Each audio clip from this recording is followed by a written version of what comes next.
A very good morning to all my future chartered accountants. I hope you are doing well. Yes. Okay. People,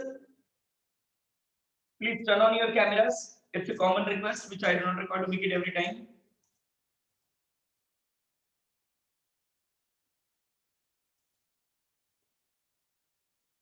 Please turn on your cameras, everyone. Thank you.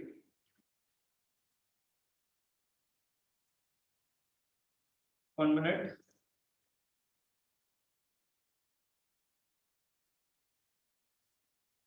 Okay.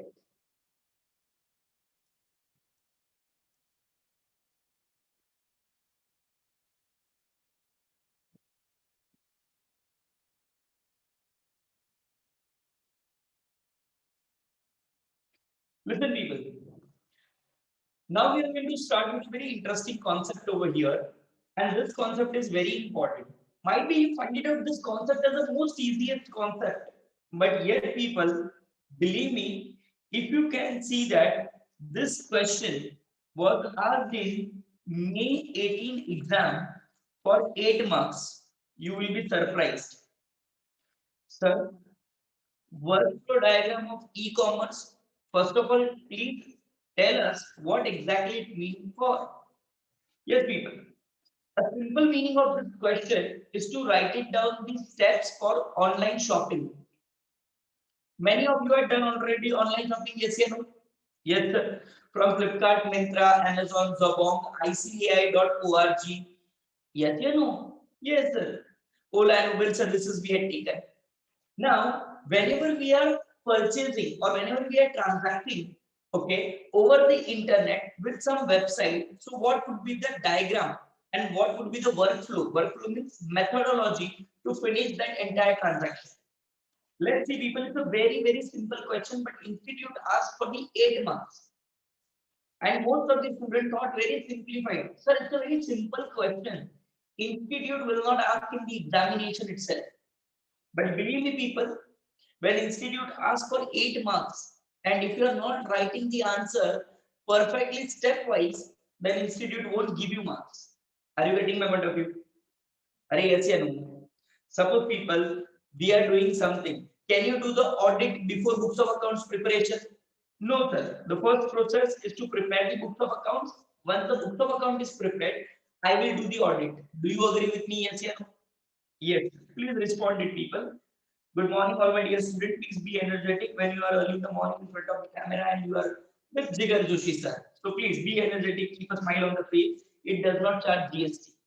Concentrate. Now, in this question, people, see this. You have to draw this diagram which contains 1 mark and then the 7 points answer over. Your 8 marks is done. One single page of answer. One single page of answer. You can see that answer is starting from the new page over here and end up in exactly here. And you will get 8 marks for this. Now, what happens, people, when we are doing the online shopping? The first and foremost thing, people, is what we need to do the login. Obviously, we create the account. That's a basic part which happens every time. But there are the thousands of people who create the account, but they do not transact. Many of you people had created Facebook account during your childhood time or during your school time. Okay, then you forward the password and you are not accessing today. So the creating the account is not important. Here they says if you want to do the transaction, what would be the procedure? So first point, people, it starts very simplified that first customer has to log in. Whether you are using Zobong, Myntra, Amazon, Flipkart, Zomato, Uber, Urban Clap, or any website for online transaction, first step, people, always starts with what, people? Credentials to be added. So what do you mean by credential? Credential means user ID and password. Sensitive data. Remember these terms, people. If you want to make a note of it, please make a note of it. Credential refers to what, people? Confidential information.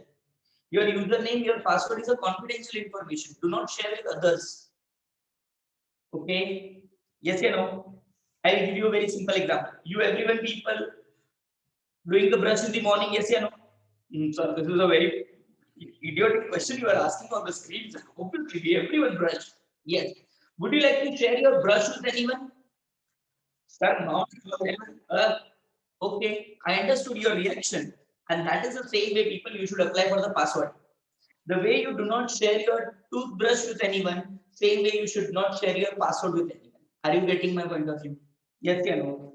Even if it's my very close person of my life, but still I don't share. Same way with the password. Even if it is very close, do not share the password. And very important, one more line I would like to say, the punchline of Jigar Joshi is that do not set the password. Do not set the password which can easily pass to someone by word. Understood? It should be complex enough. Further, moving ahead. See this. Few e-commerce merchants may allow the same transaction to be done through phone, but the basic information flow should be e-mode. That is, electronically you have to log in. Once you log in, system will allow you to do the transaction. What we take the second step, people immediately. So we immediately go to the website. Once login is done, we go to the search box and we put the keyword, whatever we want to search for. Suppose you people want to buy one laptop from Amazon. What you will do? Sir, I will enter in my Amazon account. That means I will do the login. Number two, sir, I will put the laptop, gaming laptop, educational form laptop, student laptop, or I will put it simply, I want HP Pavilion 360 laptop. It's the name of the laptop. You will put it. So the second most important activity is what people, customer has to select product or services. Now, sir, product we understood. Sir, can you give the one example for services? Okay, when you ordered the food from the Zomato person delivers restaurant to you or food to you? Sir, food only. So you are taking what? Delivery services. When you book an appointment for haircut on Urban Clap, those people comes and they provide what? Services. Suppose you book Ola cab. So Ola also asks you, would you like to go for the Ola share, Ola Prime, or like this? Different sedan and others they have. So that is what different types of services they are offering. You can select the service which you want. Do you agree with me? Yes. So what was the first step? Sir, login. Okay. What was the second step? Sir, product and service selection which I want to buy. Okay. Number three, sir, customer will place the order. Finally, I'm done. I'm done with the whatever I want to buy. I put it into the cart and now I want to buy. So I will click on the order. Understood, people? See this. Order placed for selected product and services will be done by customer. This step leads to the next most important step called as payment gateway. What is the payment gateway, people? Obviously, when we are buying some goods, obviously we need to pay to the seller. So once your purchase is done, you will be directed to the next step, and the next step would be payment gateway. Now, people, payment can be done in two ways. Okay, there are sir, many ways. I am taking two ways. Just look towards me. What I am saying. You can do the payment online, yourself, and offline. Sir, we are purchasing goods online. How can we make the payment offline? Cash on delivery. Cash on delivery would be offline mode of payment, whether you are making the payment through debit card, credit card, other paying cards, your wallet, Paytm wallet, Amazon Pay wallet, or other wallets, whether you make net banking payment or whether you try UPI. It all comes under the word called as what, people? Online payments. Do you agree with me? Yes, yeah. Yes. So now, people, your next step is what? To make the payment. You can select one of the method, like you can select the cash on delivery, point number one, or you can select the other. Now I will tell you one mind crunchy. Okay, so what is mind crunchy? Something which will disturb your mind right now. People in India, maximum people orders the goods by way of cash on delivery. Sir, why? Because they don't want to share their debit card, credit card details with others. Otherwise, other people will come to know about my bank balance. Okay, agree. Smart people. But these people are so full from the other end that if anyone gives a fake call to them saying that your card is getting blocked, please share your debit card details, your CVV number, and others. They will like blah blah blah blah blah blah blah. Blah. Then what will happen? You already shared the details with them. So this thing we need to protect. I hope you understood what I exactly mean to say. Okay, see this. Here the customer can make the selection of the payment method. Suppose if you select the other than cash on delivery. That means online. So suppose I right now selected I want to do recharge. Okay, a simple recharge I want to do through Paytm. I will select the mobile number. Okay, I'll say pay. Okay, it will ask me debit card. I enter debit card details, CVV number, others. Okay, my bank will give me what OTP. I will enter the OTP and okay. Once the payment from my bank account reaches to that merchant, then merchant will give me confirmation, sir, your recharge is done successfully. Do you agree with me? Yes or no? Yes. So people, I selected which method, cash on delivery or other than cash on delivery? Sir, other than cash on delivery. Then I got a confirmation when my order is placed. Once your bank account gets debited with that much fund and merchant gets debited with that much fund. Understood? Okay, seriously. In case of payment method other than cash on delivery, the merchant gets the update from the payment gateway about the payment realized. So from payment gateway, merchant will get the confirmation. Yes, payment from Divya Joshi received from the customer. Okay, and in case of cash on delivery, what the organization does, they will say, "Are you sure you want to buy on cash on delivery?" We said yes. He says, Enter your mobile number once again." We enter. They send one OTP to get double confirmation is that you are only placing an order. Understood? This e-commerce vendor may do an additional check to validate the customer. So we done with the 4 points. Number one, what we had done? Sir, we had log into website. Number two, sir, product or service selection done. Number three, sir, we placed an order. Number four, sir, payment method. In payment, we got how many methods, people? Two. One is online and two is second one is offline. What comes under the offline? Sir, cash on delivery. What comes under the online? Sir, other than cash on delivery. Simple. Understood? Yes. Now, one thing, people, which I would like to make very clear in your mind. Very clear. Listen to this big guru mantra, okay? Big guru mantra. A very important word I'm saying. People, you learn entire EIS and SM only and only from the businessman point of view and not from the customer point of view. So whenever you are reading any answer, whenever you are writing any answer in the exam, think that you are a businessman. So why? But this is what we are learning technology for our use. No people. Tomorrow you are going to become the financial advisors to others. Yes, yeah, no. So people, your most important thought should be from business side and not from the consumer end. Understood? If suppose I am a consumer, I make a payment in on a Zomato. Okay, Zomato says, okay, sir, your order is booked. Now I can relax. Do I require to do anything? No. But see this people online process over here. We had done login, we had selected product and services, we had ordered the product, we made the payment, and now businessman will take the next step, that is a dispatch and shipping. Understood, people? So we are not learning this process from whose point of view? Customer point of view, but we are learning from whose point of view? Sir, businessman point of view. Businessman will first learn you to do login. It will provide the search engine on which you can search the product and services. Yes, sir. You can place an order with us. Okay. You can make a payment to us. Okay. Now you relax. Let me dispatch that goods. Understood? Okay. Now I will tell you people one more thing. Listen to me very carefully. Huh? Very carefully, please. So what? Suppose there is a company called as Nykaa. I hope remember everyone knows Nykaa. I hope girls at least knows. It's a very big name in the field of cosmetics. Then we have Nike also, shoes and sports material. Okay, we have Bata. Means there are the certain companies, people who have their own mobile application from which we can buy the product. Point number one. But suppose if I am a very small trader, and if I create my website or mobile application, I know that I will not get that much market or that much popularity.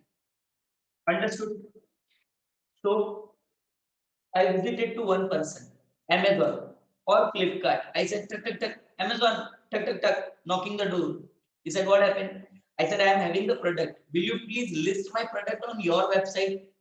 He said, okay, you give us the commission. I will list for you. So people, there are the two types of mobile applications or website exist. One, company's own website, And number two, people, third party. See this, which comes over here. This process may be executed from two different ends. First is product and service inventory is managed by e-commerce vendor. Then dispatch shall be initiated at merchant warehouse. Means if I am only selling, then I will sell it through my warehouse. Okay. And second one, many e-commerce merchant allows the third party vendor to sell the product through merchant website. Means I will allow the other people to sell the product through my website. Amazon is not selling everything of its own. They are also collecting the goods from the suppliers only and selling it into the market. Understood? Okay. Example series. You will understand what exactly I mean to say. Flipkart states that it has more than 1 lakh registered third-party vendors on the website. Understood, people? 100%. So you can select the product on a two end. Number one, earlier JK Shah classes was having recorded lectures for sale to the other student, especially in the remote areas, those students can't travel to city area or to our branches. We used to sell them the videos, recorded videos, okay? That was done by some other organization earlier. But now if you want recorded lectures of JK Shah classes, you can visit to online.jkshahclasses.com and you can get the access over there. So earlier we had a third party to sell our product. Right now we are selling our product from our own website. Are you getting my point of view, people? Yes, sir. So simple. Number one, customer does the login. Yes, sir. Number two, product and service selection. Yes, sir. Number three, sir, placing an order. Number four, sir, payment. Number five, sir, dispatch and shipping. Once the dispatch is done, people, the next most important step comes delivery tracking. Listen to me very carefully. If you know, people, the last year when deal was took place that Walmart purchases the Flipkart. Do you know about this thing? Are you aware about this thing? People, don't you think that maybe Amazon informed Walmart to purchase the Flipkart and then to destroy it so that Amazon can easily empower in the Indian market? It's a business world. You never know who is praying for you and who is playing with you. Understood, people? This could be a chance. Monopoly, it's not allowed, sir. I 100% agree that monopoly is not allowed, but you can become the best market trader. In India, we are not allowing monopoly. Monopoly Restrictive Trade Practices Act we have earlier, but now it is demolished. Now we have Competition Act in India, and which says that you should not take undue advantage of pivotal position. If you are at the first rank in the market, you should not increase the price unnecessarily. Other than that, you can enjoy the pivotal position. So I hope it's clear in your mind.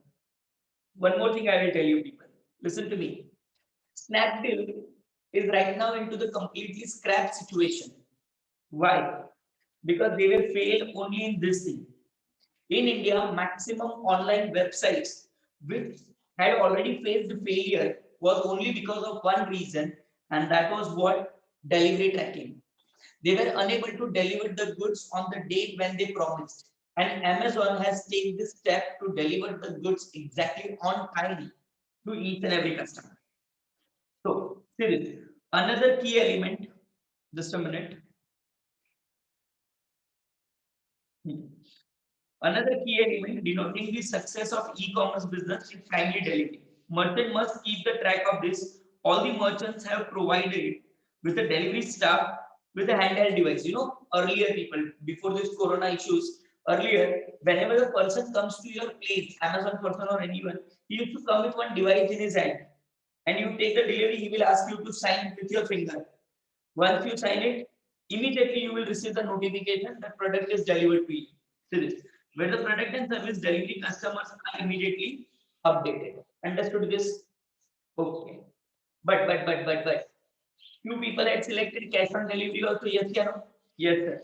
So the last step is COD tracking. In case of the product being sold with the cash on delivery form, then merchant needs to have the additional check on matching the delivery with the payments, whether the proper payment is received or not. Conceptually clear, people? Any doubt, any queries, any confusion? Should I give you 2 minutes to revise entire answer, please? Everyone?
We will right now only look it towards the screen and revise the topic, please.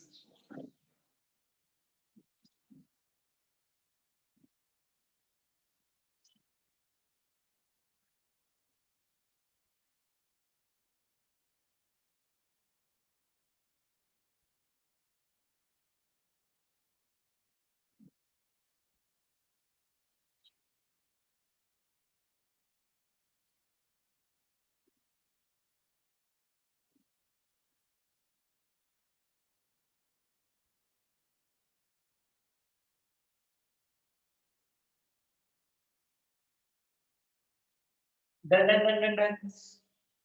Come on, every point, price the time. My whole class with me. Yes, yeah, no. Come on, every point three times. Number one, customer login. Number one, customer login. Number one, customer login. Number two, product or service selection. Number two, product or service selection. Come on, you need to revise with me, please, people. Number two, product or service selection. Number three, customer places order. Number three, customer places order. Number three, customer places order. Number four, payment gateway. Number four, payment gateway. Number four, payment gateway. Number five, dispatch and shipping. Number five, dispatch and shipping process. Number five, dispatch and shipping process. Number six, delivery tracking. Number six, delivery tracking. Number six, delivery tracking. Number seven, cash on delivery tracking. Number seven, cash on delivery tracking. Number seven, cash on delivery tracking. I hope all 7 points is done, people. One more time, last time, please come on, everyone, with a full of energy. Number one, the customer login. Number two, product and service selection. Number three, the customer will place an order. Number four, payment gateway, sir. Number five, sir, dispatch and shipping. Number six, sir, delivery tracking. Number seven, cash on delivery tracking. Am I very clear to all my dear students? Yes or no? At least respond on the front of the screen by saying like this, yes, sir, we understood. Okay, this is the best common method. You always try to do that. Thank you so much. Come on. We are moving ahead now to the next concept. Okay, people. So, these people, when we are doing e-commerce transaction, it has a lot of benefit. Okay. So, what are the lot of benefit? We had seen we can purchase the product at any point of time without any hesitation. Even at late night, if you want to buy something, you can buy. Blah blah blah. Benefits we have. We'll discuss this later on. We'll discuss. Don't worry. But people in e-commerce transaction, now, there are so many risks involved. So many risks are involved. Let's see one by one this risk in a particular form, people, and we need to remember this thing. Okay, I'll take the example also. I'll take the example. Don't worry about it. Okay, one by one I will explain you. Please give your 100% attention over here. Now, what are the risks which is associated with the e-commerce transaction? Just a minute. Yes. Now, first risk, people, what do you mean by risk? Risk means, people, any potential event that brings negative consequences for the organization. What do you mean by the negative consequences, people? Something which is ill effect to the company. I can say that they are called as what, people? Risk. Something which brings negative outcome for me, then it is called as what, people? Risk. The same result into intentional or unintentional action by the individual. Risk associated with e-commerce are as follows. Number one, risk people we have is visual people, security and privacy and security. Nowadays, people, many of we purchase the product over the internet. Yes, or no? Yes. We generally share our debit card and credit card details over there. Yes, or no? Yes. We also people share. We also people share. Like our mobile number, email ID, and others. And thereby, the first major problem which we are facing is what is of privacy and security. I'll give you one example, and you will be highly surprised with this example. See this. There was one girl. Now, please, when I'm saying this thing, listen it very carefully, and especially girls, those who are sharing the screen with me, please take care of this thing which I am explaining you right now. Okay. The other one girl, okay, she was the lady reporter and she was writing an article on the social dating sites. Okay.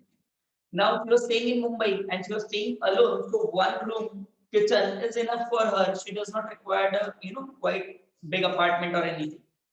So she was in a very small home. Okay, one side the kitchen was there and one side one room was there. Now, what happened, people? She was collecting the data on the social dating sites. Okay, and to collect this data, she tries to log into every social dating sites and started making friends over there. It's okay. She was a reporter. She wants to do the job and she wants to meet. She was for that. She requires to meet to the people. It's okay. Everything was going correct. But one of the friend, okay, amongst them, okay, who met this girl on the social media had entered. Sorry, 1 minute. Hmm, hmm, okay, had entered in her PC, okay, in her PC and inserted Trojan virus in it. So what is this Trojan virus? Let me tell you, people. Trojan virus is something a virus which looks legitimate, but it has an illegitimate purpose behind it. It means it comes in the form of application or anything. Example, you all people, those who are using Android, in order to download certain videos from YouTube, you are using one application called as Vidmet, which is not actually registered on the Play Store, and thereby it is dangerous, people. Understood? I will give a small story for this, a very small story. You can watch the movie from Hollywood called as Troy. If you refer the Troy movie, you will understand. Okay. There is one king, okay, and he wants to attack on the one empire. When he tries to attack that empire on the Greece, basically, okay, Greece tries to attack over there, and they were failed because it was well fortified. That empire was well fortified, so it was very difficult to defeat that empire. So those people, those who had tried to attack that empire, they left. But when they left, they kept one hollow wooden horse in front of that empire as a sign of victory. Okay, that you are a winner, we are loser, we are leaving this hollow wooden horse we are giving to you as a gift. Now those people understood that this is a gift for us, so they opened the door of empire. At that time, door or empire were there. They opened it and they pulled that horse inside. It was a hollow wooden horse, means from inside it was completely empty. But inside it, best soldier of Greek army was there. Late night they came out, they killed the people and they opened the door of empire and Greek entire army enters over there. So that hollow wooden horse was looking like a gift, but it was containing inside some malicious content. And that is called as a Trojan. That is called as what people Trojan. I hope you understood what I mean with the Trojan. Now, this guy has entered in her PC Trojan. Okay. Now this Trojan was very, very, very active. Without informing to this girl that Trojan was keeping the web camera on. Now just imagine if you are staying in a small home, what would be the privacy for you? Doors are closed, windows are closed, curtains are already pulled. That's it.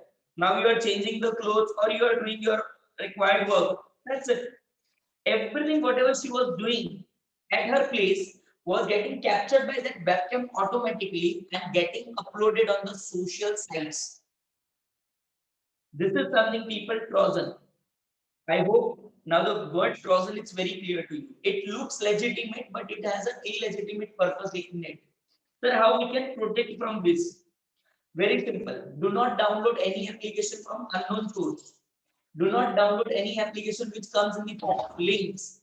Do not download any application which says that we will give you reward money. Avoid it. Earn as a chartered accountant lot of money. Don't earn money like this in an idiotic manner. Is my request clear to everyone? Okay. So the first major problem is what? Risk of hacking. Privacy and security are the most important issues which are faced in e-commerce transactions due to lack of knowledge and digital access. Number two, people quality issues. That is so obviously exists. We know very well. The product demonstration which they shows us on the website is completely different, and the actual product comes to you is completely different. Yes, you know. Sir, can you give the one example? Very simple example I want to. You visit to McDonald's website and just see that over there, what the one concept called as Maharaja burger, a giant size big burger. Okay, it will indicate that you can't even eat like this. Okay. But when actually, if you visit to the store and if you order now, you will feel that oh, my stomach has just got the attention right now. Still, I am hungry only. So what is happening over there? Quality issue. The product which is delivered to you over the internet is generally of a substandard quality product. Are you clear with this? Second issue. First was, sir, privacy and security. Number one, privacy and security. Number one, privacy and security. Number one, privacy and security. Number one, privacy and security. Till the time each and everyone on the screen is not speaking up, I will repeat this point. Come on, everyone. Number one, privacy and security. Number one, privacy and security. Number one, privacy and security. Number two, quality issue. Number two, quality issue. Number two, quality issue. See this. Customer generally raises the quality issue many times as the quality does not match with the picture. Poor quality and wrong description is the major problem. They show something else and they deliver something else. Okay. Now, the third major problem, people, which we find it out over the internet is that first of all, delay in delivery, it's okay, we can handle it, but hidden charges. Many of you people had visited on the some web pages, sorry, some Instagram pages to purchase the mobile case cover or mobile cover basically.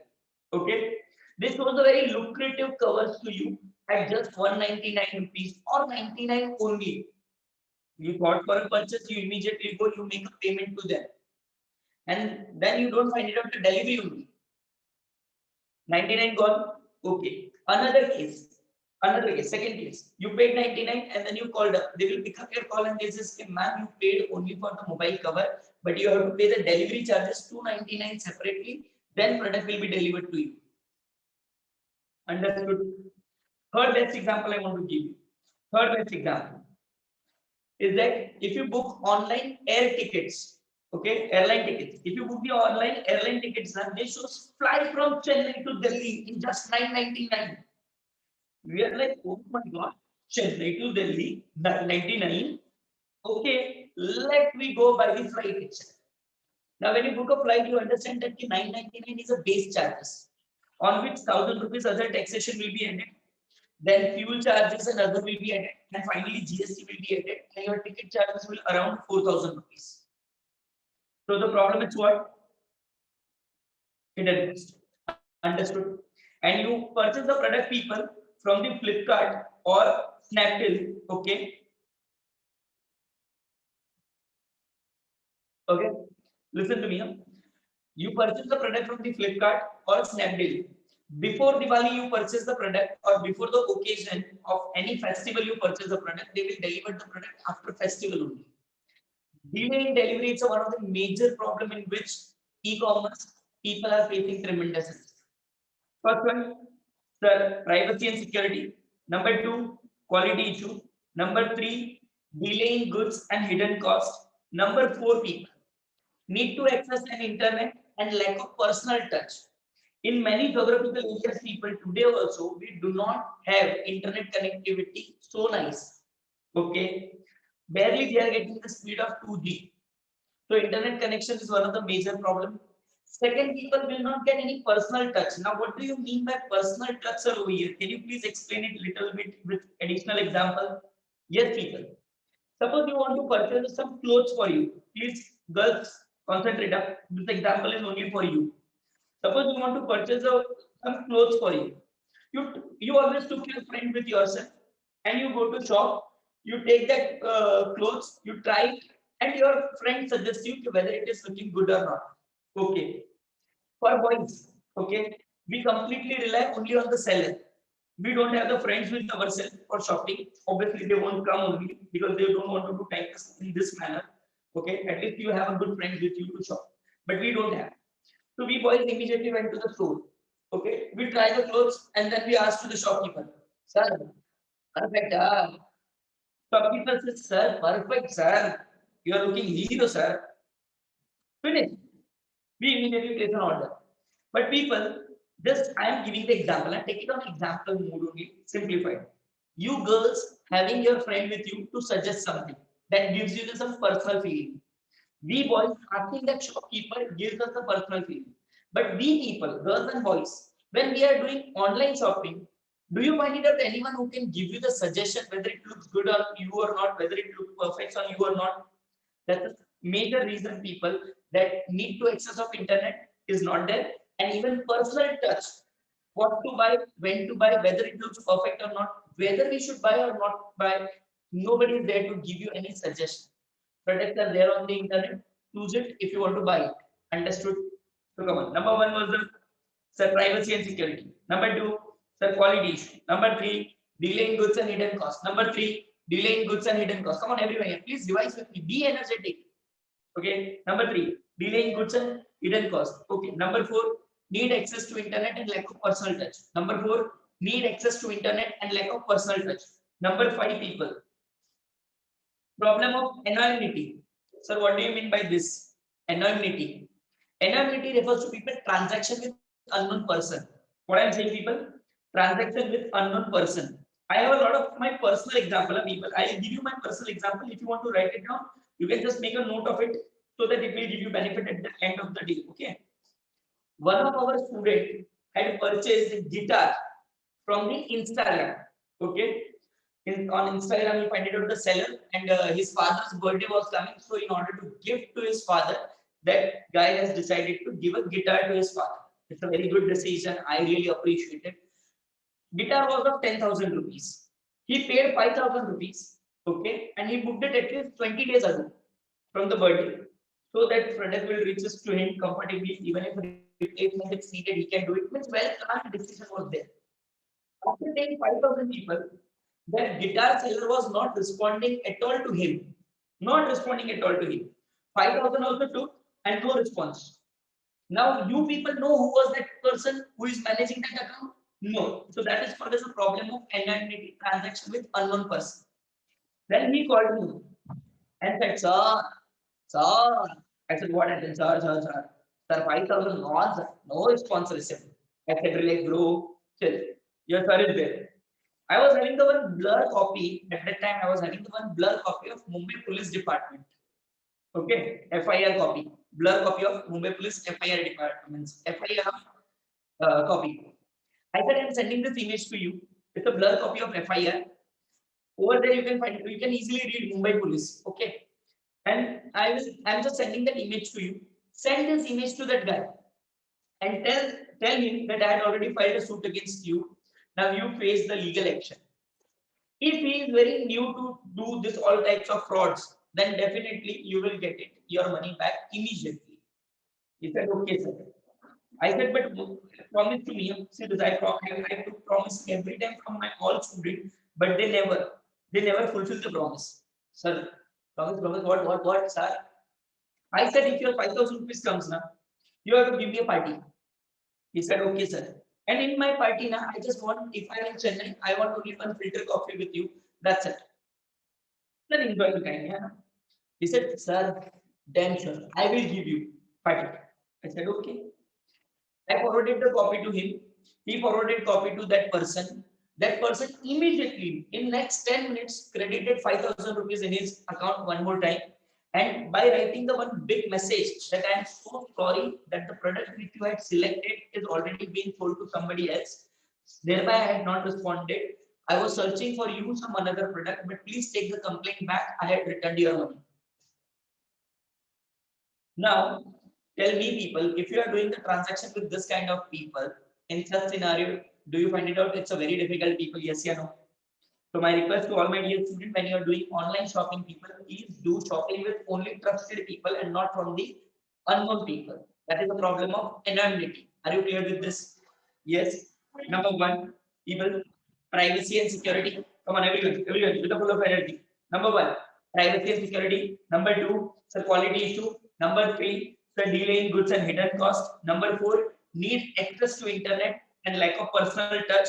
Number five, the problem of anonymity. See this. It refers to transaction with unknown person. There is a need to identify and authenticate the user in the virtual global market. where anyone can sell or buy anything from anyone from anywhere. Next one, people, repudiation of contract.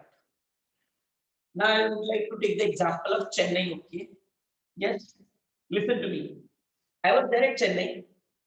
I was taking my flight at morning 5:30 from Chennai to Mumbai. So I was having sound sleep, relaxed because I thought for a very simplified, I'll wake up by 3:30, 3 o'clock, take a bath and everything. We'll get it free by 3:30. Probable. I'll book the cab at 3:30. By 4 o'clock, I'll reach to airport at least 1 hour before we have to reach the flight time. I will be there. Everything was properly planned. So I even set the alarm for morning 3 o'clock. Everything was ready. At 3:30, I was ready also. I booked the cab. Okay. First person immediately took up the booking and called me. Sir, drop location. Huh? I said, Anna, airport. Sir, Ola money or cash? I said, Ola money. Sir, I'm not coming. Thank you. Bye bye. Good night. Ayo, early morning I have my flight, and that guy is not ready to come with me. Saying that, sir, if you're giving me Ola money, I won't come. Give me cash. Then with me, one faculty was there of JK Shah classes. I said to sir, sir, cab cancelled. That sir was having tremendous good experience of Chennai City. So he said very clearly, Jigar, you said Ola money or cash? I said, for Ola money. They won't come. Tell them cash and pay them cash. I said, okay, sir. Then I booked it again. Again, immediately call from Anna. Sir, drop location. Ah. I said, Anna, airport, full cash. Sir, coming. Now, just think what I want to say. The repudiation of contract, cancellation of contract can be done easily. Now, that guy is not ready to provide me the service in the morning and I want to fight with him. Can I fight? No, because person is unknown. Suppose I booked the cab and then before that person reaches to me, I cancelled. That person should fight with me, yes, yeah, no? But he cannot. So the major problem is repudiation. Cancellation of contract can be done at any time. One second, people. Come on, everybody. Number one, sir, privacy and security. Number two, sir, quality issue. Number three, sir, delaying goods and hidden cost. Number four, need to access to internet and lack of personal touch. Number five, sir, problem of anonymity. Number six, repudiation of contract. Clear till here? Yes, yeah, no. Yes. Next one, people, lack of authenticity of transaction. Now, what is this lack of authenticity of transaction? All my dear students, those who raise the hand, please give me a time. I'll answer to each and every your queries. Don't worry about it, okay? I'll take care of this thing. Don't worry. Yes. Now the next question comes lack of authenticity of transaction. People, what it exactly means? Suppose people on any unknown website, okay, from any unknown website in order to getting the cashback, because that website says that you will get a cashback of 2,000 rupees if you make a payment. So what you will do? Sir, I'll go to that website and I'll make the payment. Yes, yeah. Okay. Suppose you make a payment of bill also from that website. That payment doesn't reach us to merchant. Point number one. And secondly, you do not receive the cashback also. Point number two. When this thing happens, when we does not have any authenticity of transactions. Are you getting my point of view? Suppose you want to recharge a mobile through Paytm application. You paid money and in between internet connection lost. Paytm says we had not received your money. Your bank says we had made payment. Now to whom you will held responsible? Sorry, sir, but no one. That is a major issue. Serious. The electronic documents that are placed during the e-commerce transactions may not be authenticate and reliable. It's very easy people to create the fake documents. Sir. Very easy. Further, as the fake website creates a fake receipts of money and invoices, including the identifiers also. I'll give you the best example. There is one fake Paytm payment application. Okay. So what is that? You scan the Paytm code, they will take the name of that application, that seller correctly. Suppose if I want to make the payment at JK Shah classes now, so I will scan through that application, Paytm fake payment application. It will say JK Shah classes. I said 65,000 paid. So it will bring the receipt also, amount paid to JK Shah classes 65,000, but actual payment is not gone. Understood? Because it was having the ability to generate the fake documents. fake Aadhaar card, fake voter ID card. This kind of application exists in the market, people, and thereby you must be aware. Okay. Next, data loss, theft or duplication. People major issue. Okay. Maximum time, people, the data of an organization can be question marked if the security system is not good. Data is treated as the most important asset for the business organization. Data of customer transaction, financial, and even legal and employees related data carries a very high value.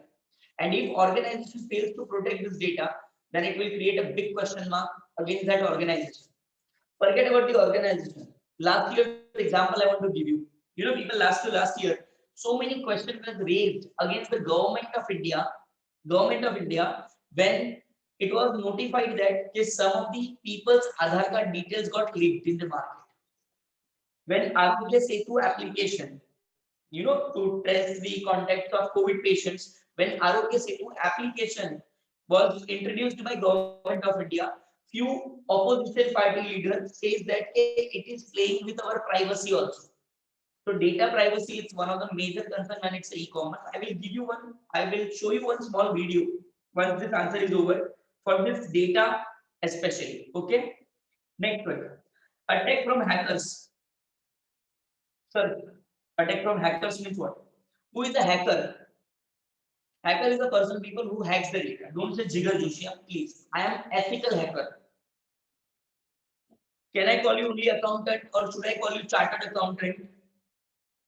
Sir, chartered accountant. So you should also call me ethical hacker and not only hacker. I hope it's clear. Okay, sir. Clearly clear. Self-marketing done from me. Now, people attack from the hacker. You know, people, there is one bank called as Cosmos Bank.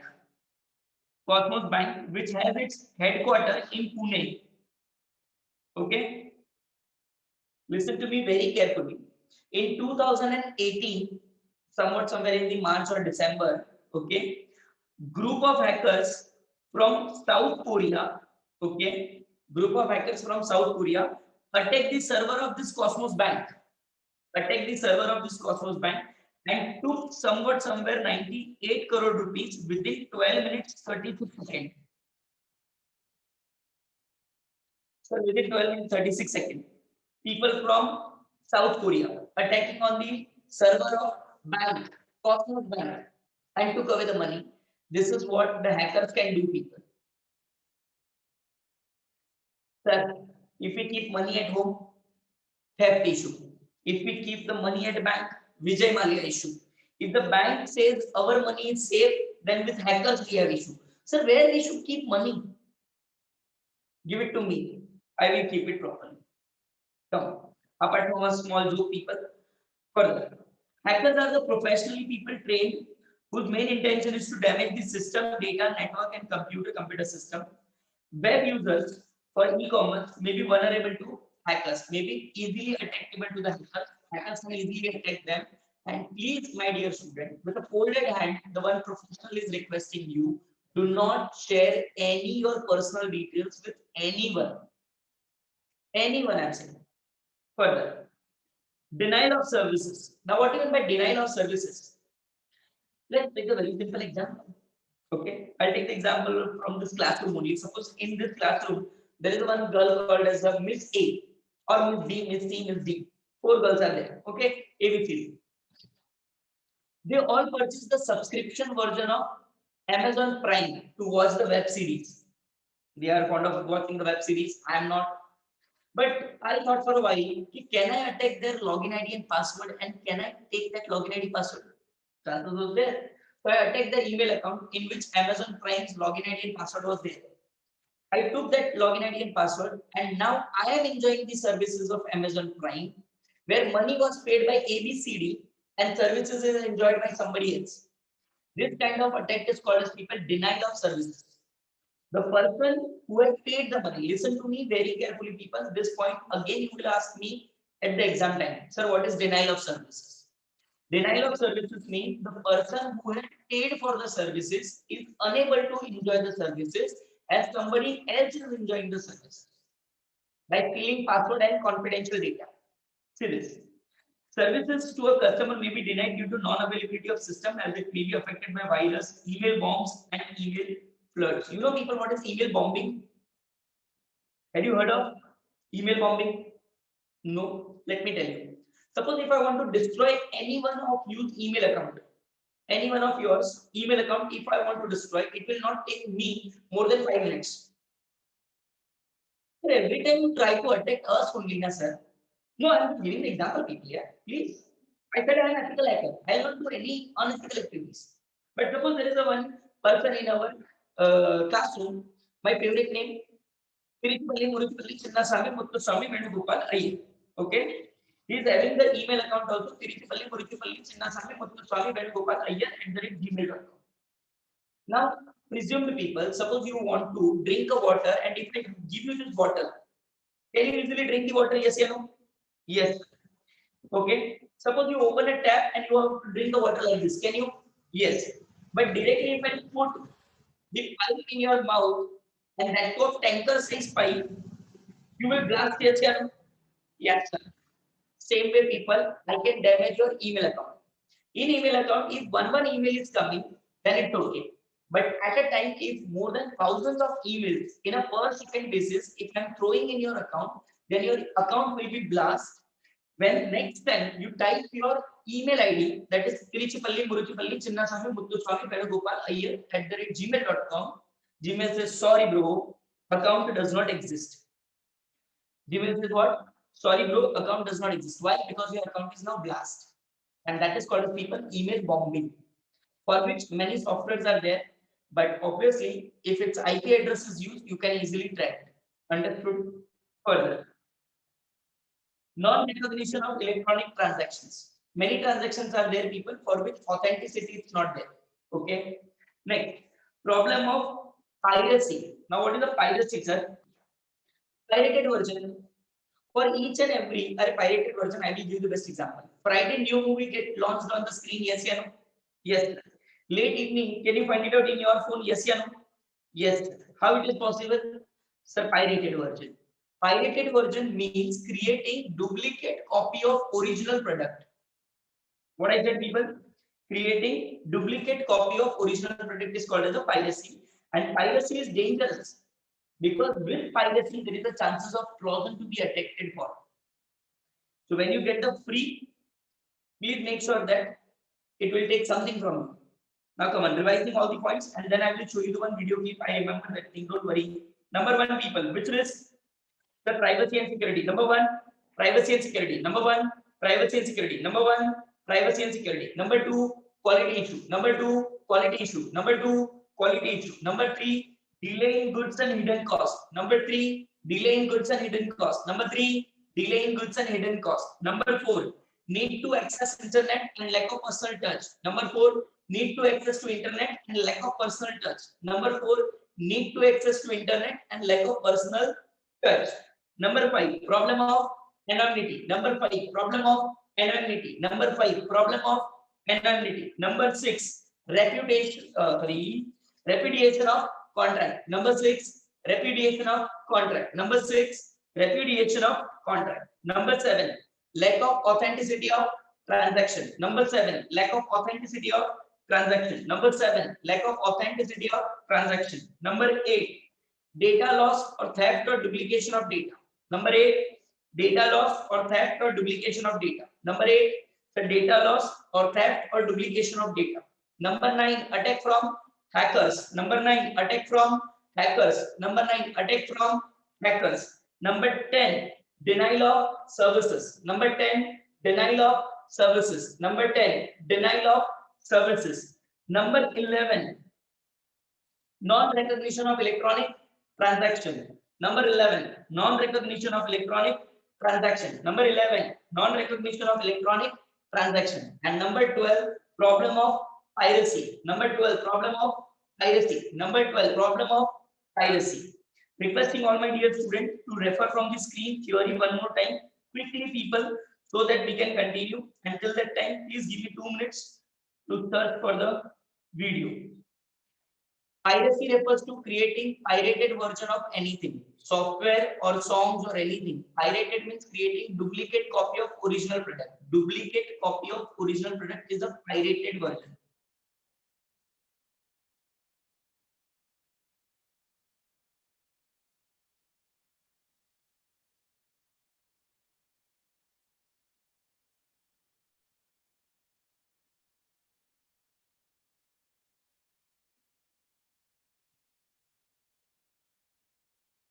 People, if possible, please refer it from the notes. I just need a 2 minutes to access the internet and to bring that video for you. Just give me the 2 minutes, please, people.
People, I'm just searching the video for you. Till that time, you can please refer the theory over here.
Anonymity refers to transaction with unknown person. When you do the transaction with the unknown person, it is called as anonymity.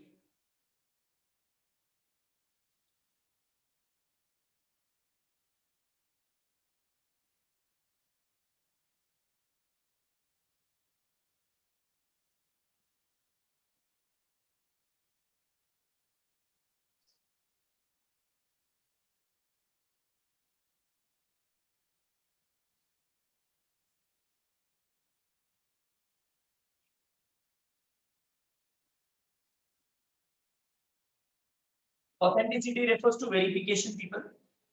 Just check it out further. That we had already done with all these topics. Am I right? Yes or no? I hope it's completely clear to all my dear students. Okay. Now, before continuing, I'm searching for that video. Give me the 1 minute now, please, people.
Yes, people.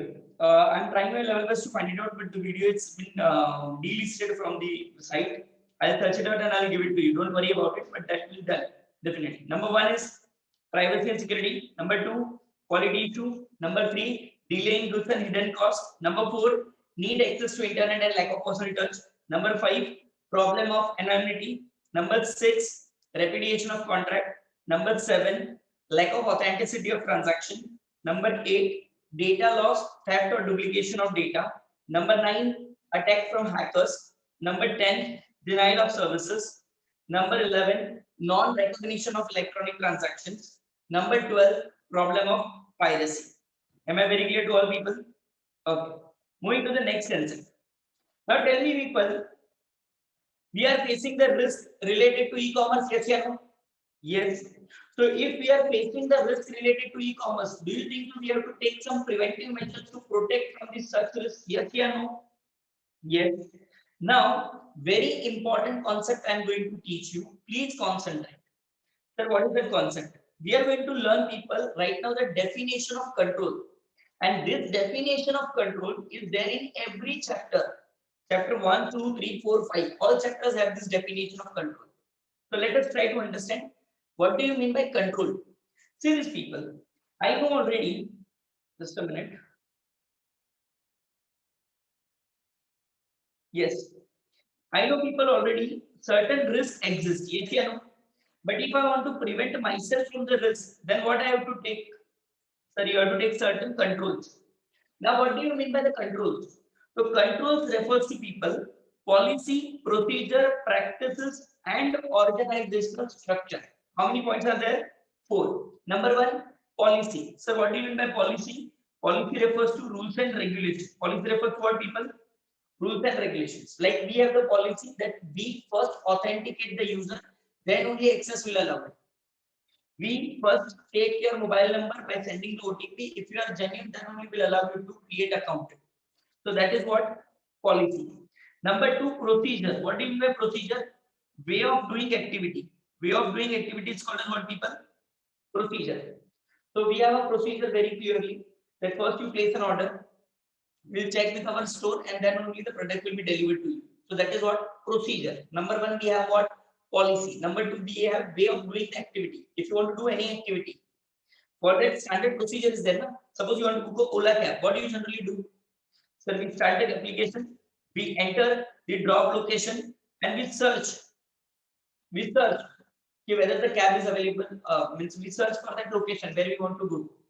We enter that, then automatically device will start searching for the cab nearest to you. So that is what procedure, way of doing the activity. Policy means rules and regulations. So first is policy, second is procedure, third one is practices. Now what do you mean by practices? Making regularity in following rules and regulations and way of doing activity is called as practices. Which is I generally practices like this. Practices like this means I follow the way of activity. I follow the standard procedure. That is the practices. I hope it's clear to you people. Number one, policy, procedure, practices, and organizational structure. Now, sir, what do you mean by organizational structure? Organizational structure means people, generally pyramid of organization where top level, middle level, and lower level exist. We need to clearly define this. Who is at the top level, who is at the middle level, and who is at the lower level. Suppose if I am at the middle level, then who can give me order? It's a top level. Whom I can give the orders? It's a lower level. Who will give me report? It's a lower level. Whom should I submit my report? It's a top level. So four things are needed to make things controlled. Example I will give you from your home people, from your home. Okay. Suppose your parent, your mom or your dad, I'll say that your mom or dad had created these controls for you. At your home, there is a policy that late night after 9 o'clock, you are not allowed to go out from the home. This is what policy. Understood? Okay. If you need anything, then we first ask to mom, and then mom will take our request to father. Yes, you know, that is called as procedure. Understood? Regularly, in order to not to get punished from your dad or from your mom, you always try to reach us to the home as early as possible. You are not leaving the premises after 9 o'clock. you are following standard rules and regulations which is expected by your parents to be followed. Practices, and at your home, father is at top level, mama is at middle level, and you are at lower level. Yes, yeah, no? Now tell me, is your home is properly controlled? Yes, yeah, no? Yes. Controlled by how many ways? Four things. Number one, policy, procedure, practices, and organizational structures that are designed, okay, that are designed to provide reasonable assurance. Now tell me people, let me ask you a very simple question. Suppose I want to drive a car, okay, I started car, everything is perfect. Car is provided with proper repairs and maintenance. I am wearing the seat belt also very properly. I am driving at the speed of 30-40 km per hour, completely relaxed speed I am seeing. There is 100% chances that no accident will take place. Can anyone gives me the surety that accident will not take place? No, sir. You are driving well, but other person is already drunk. He made an accident towards you. Chances are there. So what I mean to say, okay, when we apply the control, it gives us reasonable assurance. Okay, boss, don't worry. Risk will be minimized, but risk cannot be eliminated. That's why it gives the very important word says what people, it provides reasonable assurance. Please listen this definition very carefully. For each and every chapter, this definition is there, and I don't want to repeat it every time. I want you to repeat with me right now. Tell me, controls are policy, procedure, practices, and organizational structure. Policy, procedure, practices, and organizational structures that are designed to provide reasonable assurance, that business objectives will be achieved. Now, if company is adopting the control, so what objectives business want? That system should not get hacked. They should not indulge into the fraudulent activity. System should not be damaged. System should not face any issues. Proper recording of all the transaction must be done. Proper sales must be done. All data must get properly protected. These are the object that can be achieved when when we have proper control. So control makes what? Risk to stay apart from the organization. Once again, come on, everyone. Controls are policy, procedure, practices, and organizational structures that are designed to provide reasonable assurance that it can be completely, we will give you reasonable assurance that business objectives will be achieved. And undesired event. What is undesired event? Something which we don't want. What we don't want? Sir, risk. Understood? That undesired event will be first prevented. Suppose I applied the control. Example I will give you. Please listen to my example very carefully. This is my IT room. I took best door lock. Okay. Door lock of best quality so that unauthorized person cannot enter. So that is, can I say that this controlled door lock of good quality is the one best control to prevent the risk from entering into my IT room? So first it will be prevented. But suppose some person broke the door and enters. Then I have a CCTV camera also under this IT room. Can immediately identify who tried to break that door, yes or no? So it will be help me to do what? Second point is detected. So first risk will be prevented. But suppose if risk happened, even after applying the controls, so that control will help you to detect what went wrong. Understood? Now next time, will I keep the same type of door locks or I will change the door locks to the best quality yet?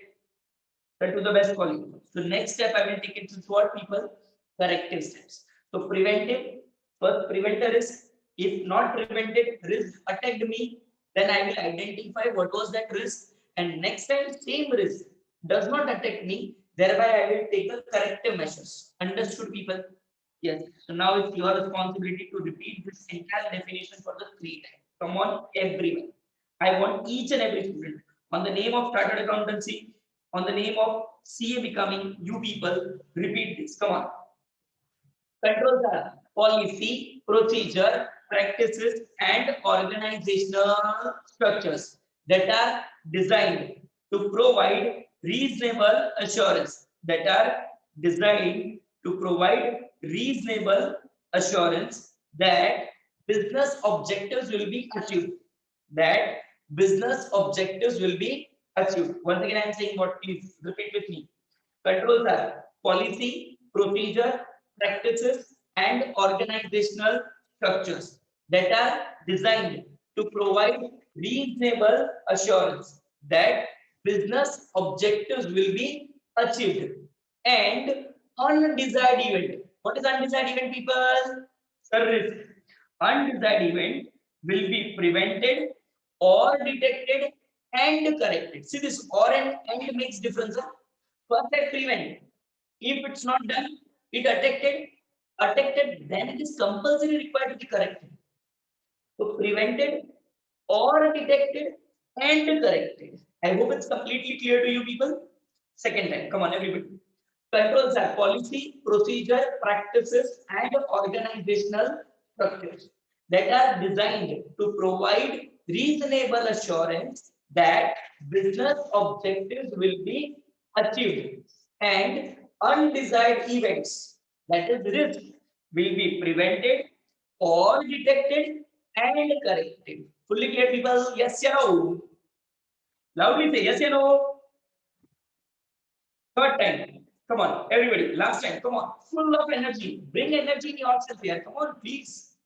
Controls are policy, procedure, practices, and organizational structure that are designed to provide reasonable assurance that business objectives will be achieved. An undesired event will be prevented or detected and corrected. Am I very clear to all people? Conceptually clear? Yes or no? Yes, sir. Okay. Now, people, when I am referring this control now, what we are going to refer, please concentrate here. 1 minute. See this. We are referring control. Correct, people? Yes or no? First, we referred definition of control. Do you agree with me? Yes or no? Yes, sir. Now, second thing, people, we are going to learn control should be applied to whom?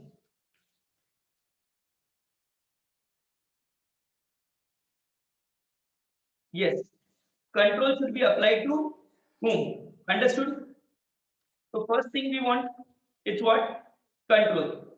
In control, we learn the first concept is what, people? Definition. Second, to whom this control should be applied. Number 3 question will come, people. Okay. How to apply this control? How to apply this control? Okay. Yes. And finally, we'll go to see the types of controls. We are going to see what, people? Types. So these 4 questions we are going to learn. And I want each and everyone to participate completely for this. First, we had learned what, people? Definition. Now, on the speed of Chennai Express, I will share the definition. If you can remember, it's okay. If not, practice. Okay. Speed of Chennai Express. See this. Controls are policy, procedure, practices, and organizational structures that are designed to provide a reasonable assurance that business objectives will be achieved and the undesired events will be prevented or detected and corrected. Understood? Sir, not. It's okay. Increase your speed now. If you repeat with me, your speed will increase. Don't worry about it. Okay. Now, control to whom? So control should be applied to all the participants. It will be applied to whom, people? To all the participants, those who are helping us in doing e-commerce transactions. Sir, can you please tell us? Number 1, people, user. Number 1 control should be applied to whom, people?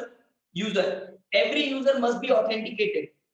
Every user's identity must be checked. Every user's user ID and password must be separate. It must be serious concern for security. Understood? Number 2, buyer, seller, or merchant. Second control should be applied to whom, people? Buyer, seller, or merchant. We'll tell them, okay, please make proper display of product. Give correct description about the product. Write it down correct price about the product. Give complete proper actual feedback about that product to the customer. That is what Second control to be initiated on whom people? Buyer, seller, merchant. First one was on user. Second one, buyer, seller, merchant. Third one, people, control should be applied. Please concentrate towards me, please, people. Third control is applied by government. Third control is applied by whom, people? Government. Government has to see that the product and services which is offered right now, okay, by website is legitimate or not. Example, in USA, to buy the pistol or gun, you don't require license. It will be given to you as a safety tool. But in India, if you want to buy the pistol or gun, then you require license. Yes, yeah, no? Yes, sir. It means what, people? It means what? Sir, if anybody online selling the guns, weapons, or pistols, then it is illegal activity. Do you agree with me? Yes, yeah, no? Yes. Few countries in the world allows meow meow drugs to be sold openly. Okay, that drugs can be sold openly from the stores itself. That countries allows, but India does not allow the same. So in India we have the restriction for this. Yes, no. So now government has to keep a watch on everyone. If what products are being offered in the market and whether that product is legitimate or not. Understood? Okay. Government has to also see that the product should not disturb the religious behavior or psychology of person. You know, in Amazon, it was found that the doormat was there. Okay, doormat, and on which pic of Lord Ganesha was made. We cannot here. We treat the God to the utmost good level, obviously, and whether it is of any religious, you are not allowed, and you are not allowed to disturb the sentiments of the people. So government takes care of this thing very clearly. Are you clear with this? Okay, sir. Number 4, people, network service provider. Please listen to me very carefully. We have to remember this thing. Who is fourth number, people?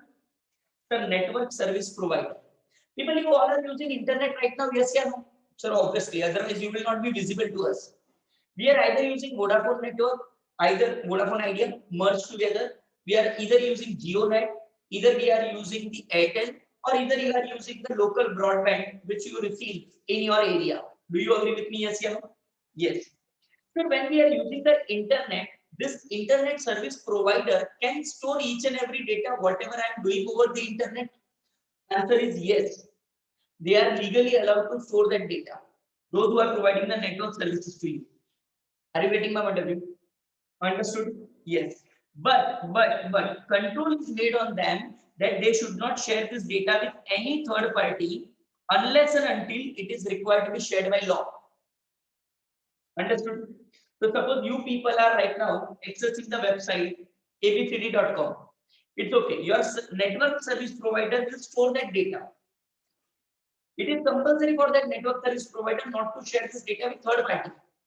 But listen to me. He can share this data with government as and when required. Understood? Okay. Number 5. Okay. Technical service provider. What I'm saying, people? Technical service provider. People, my question to all of you.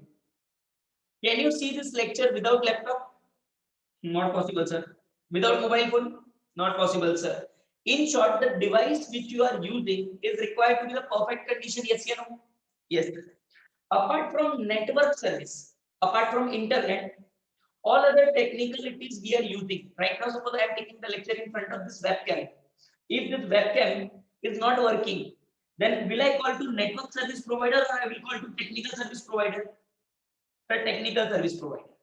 So technical service provider can also collect the data, but they also have to maintain what? Privacy. They should not share the data with third party unless and until it is required to be shared by law. In law, where it is written that data must be shared, then only data sharing will be done. So number 1, sir, user.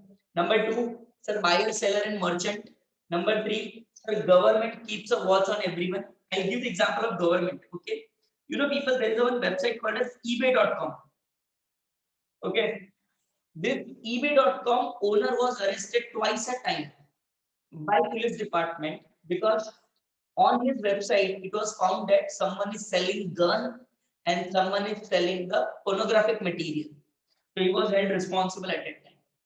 So government keeps a watch on everyone what you are purchasing and what you are selling, except that web, or which is not a part of our discussion. We'll keep it aside.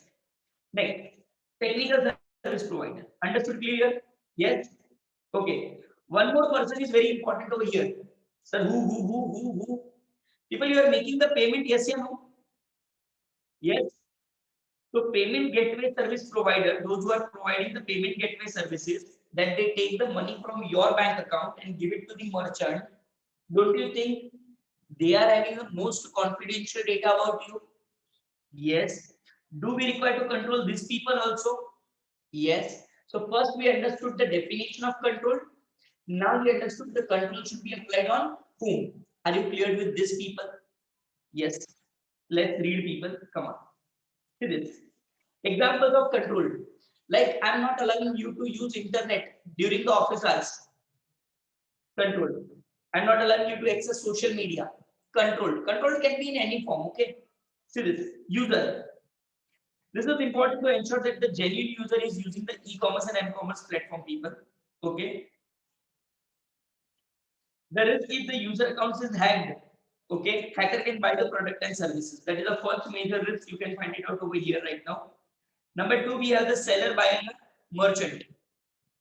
Agree people? We are reading, concentrate. These people needs to prepare the framework in place to ensure the success of business.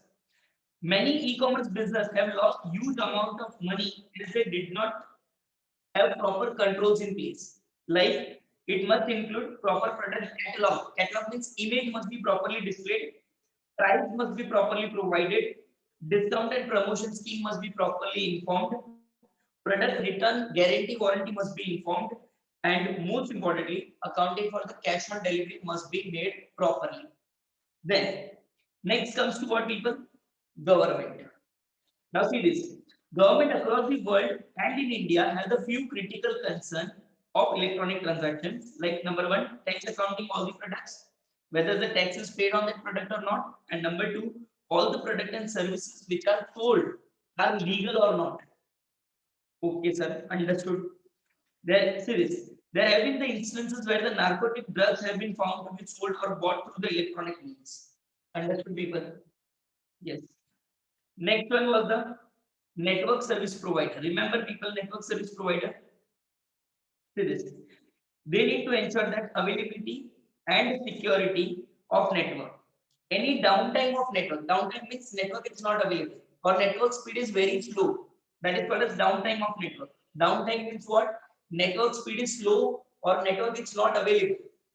Can be disastrous for the business. Now just try to understand people. If the Swiggy's server get hacked or if the Swiggy's server is not working for 4 hours, he will lose millions of money. Are you getting my point of view? So network service provider must provide continuous service to them. Next, technology service provider.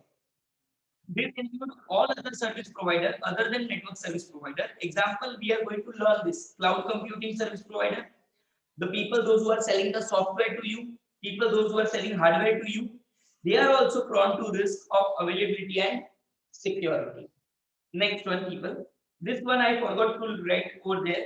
Logistic service provider. Now people see this.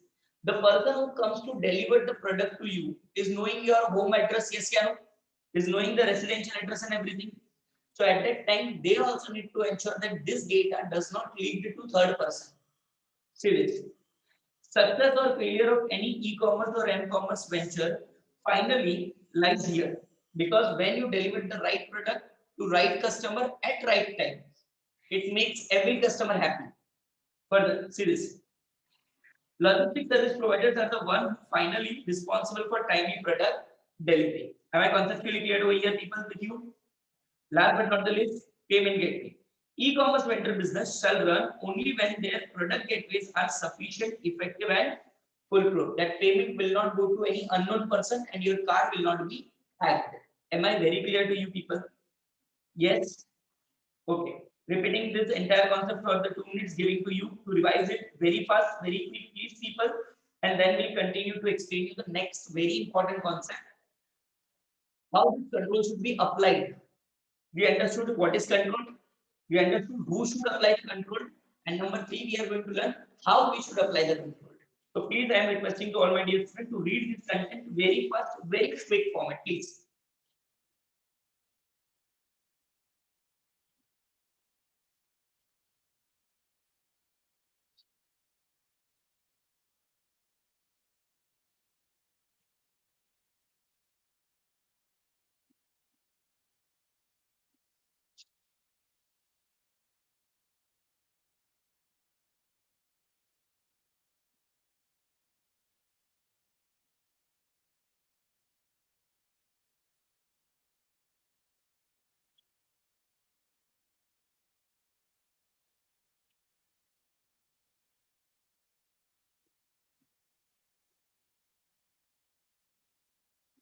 People requesting you to read the theory.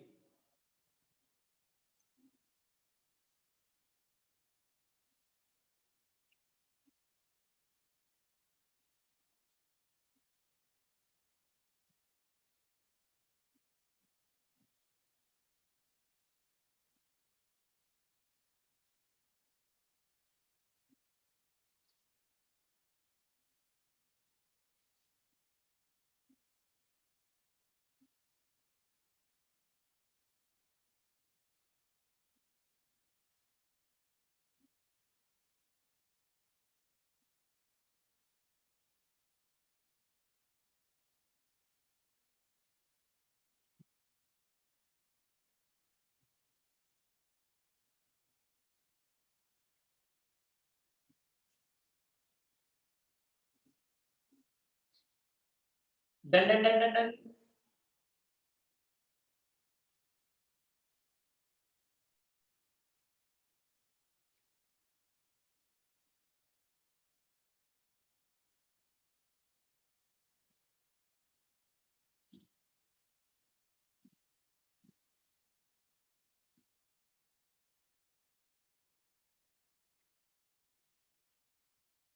Fully clear, people? So I'm just repeating from the here only, just for the revision sake. That first definition of control. Controls are nothing but the policy, procedure, practices, and organizational structure that are designed to provide a reasonable assurance that your business objectives will be achieved and undesired events will be prevented or detected and corrected. Clear, people? Now, control to whom? User, buyer, seller, merchant, government, technical service provider, network service provider, logistics service provider, and last one, people, payment gateway. Am I very clear to you, people? Yes, sir. We will take a 5 minutes chill pill break, get it fresh completely in this 5 minutes only, people, and then we'll continue. Please do not discontinue with the meeting, otherwise, adding will be the issue, people. So just take a 5 minutes chill pill break. Come back very soon. Take a 5 minutes break.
Okay, my dear student, please come back.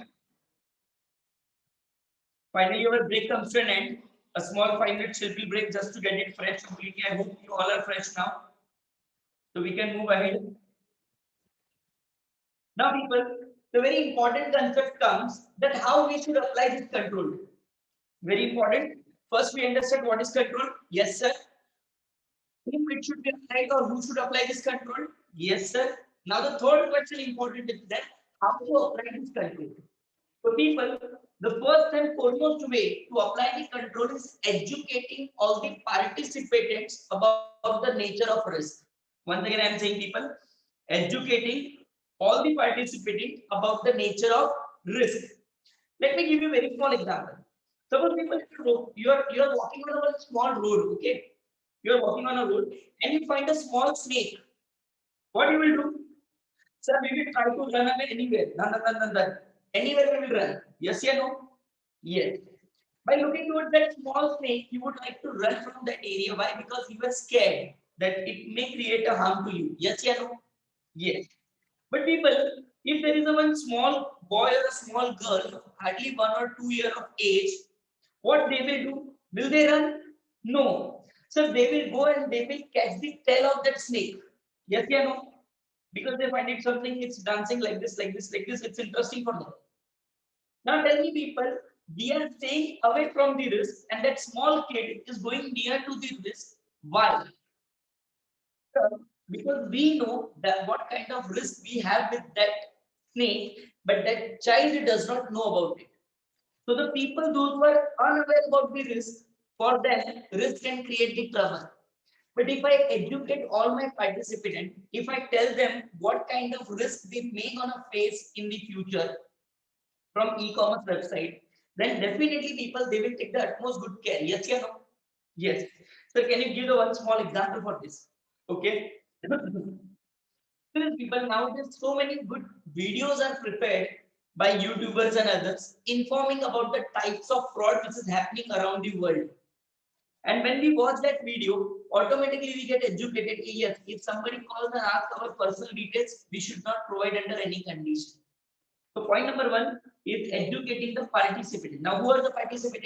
User, buyer, seller, merchant, technology service provider, network service provider, government, logistic service provider, and one more. Remember, payment gateway. This all people must be educated people about the risk they may face while providing the services. Every participant needs to educate towards the risk associated with such transactions. Don't sell to your customer, educate them. This is my creation. Okay. Further, organization need to put the infrastructure or policy, and they should frequently conduct this program. Okay. Let me give you one small suggestion over here. Small suggestion. Tell me my suggestion is right or wrong. People, we all are using right now debit card and credit card for making the payments. Yes, you know. Generally, this plastic card people gets delivered to us. Along with that, they send a small booklet and which is written in a so small language, in so small letters, so small letters that we do not even bother to read about that guides. Yes, can yes. And then certain fraud happens with us. Do you agree with me? Yes. But suppose if the bank follows the one rule that debit card and credit card will be given only and only on Monday between 9 to 10. So all people who wants debit card, credit card service, they need to visit to the branch Monday between 9 to 10. Yes, or no? Yes. Over there, one officer like me or like you people, educated one, is there who is going to tell each and every customer about the do's and don'ts of debit and credit card, and then giving them debit and credit card.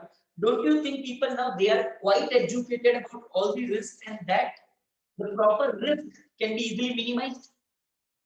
First one. Read the first point once again. Educating the participant about the nature of risk. Understood, people? Number two, communication of organizational policy with its customer.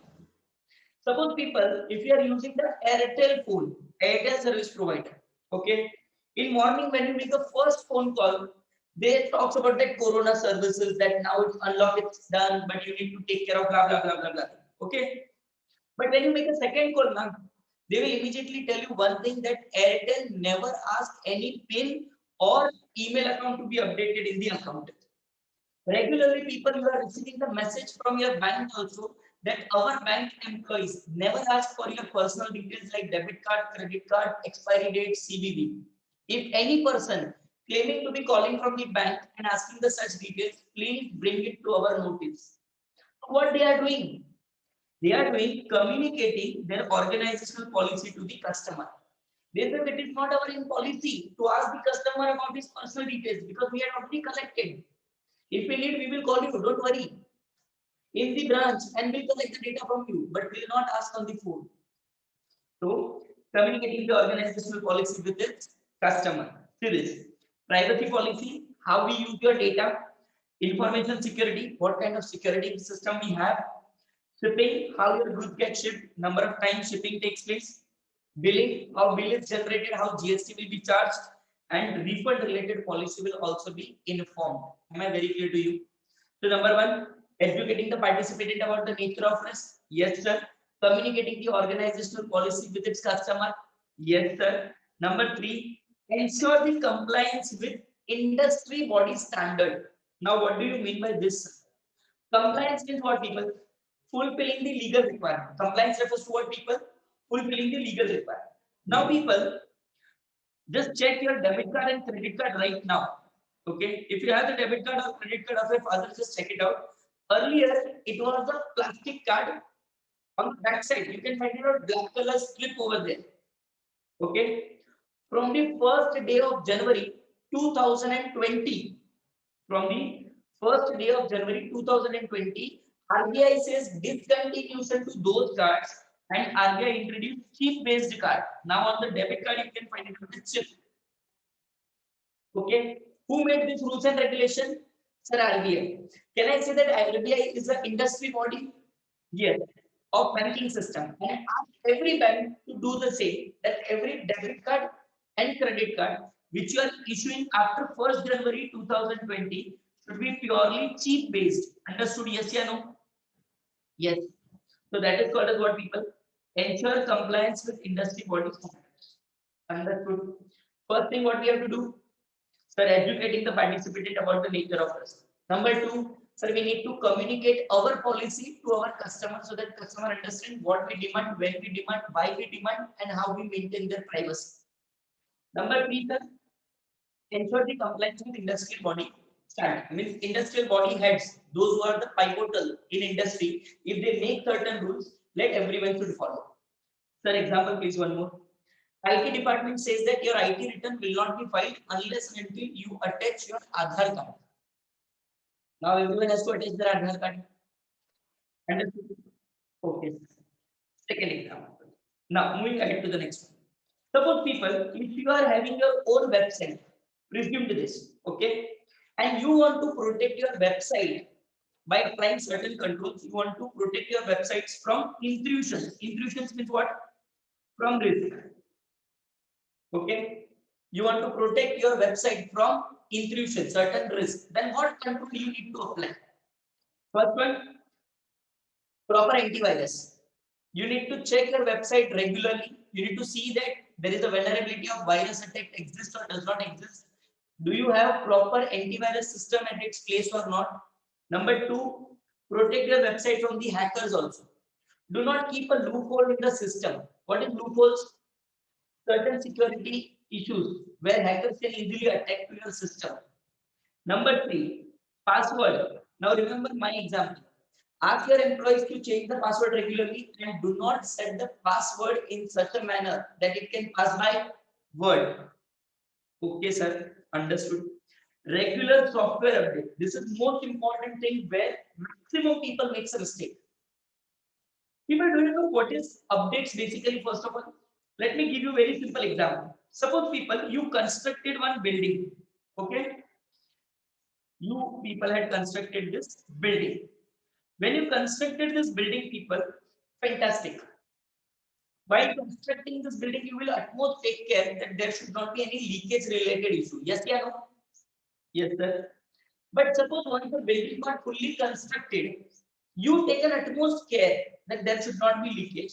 But on the top floor, there is a some leakage exist. There is a some leakage exist. Now tell me, people, would you like to destroy this entire building and reconstruct it, or would you like to repair this much portion? Sir, repair, because destroying and reconstructing the building would be tremendously costly. Do you agree with me? Yes. Same way, people, when the software developer develops the software, he takes utmost good care that the system should not affect his software.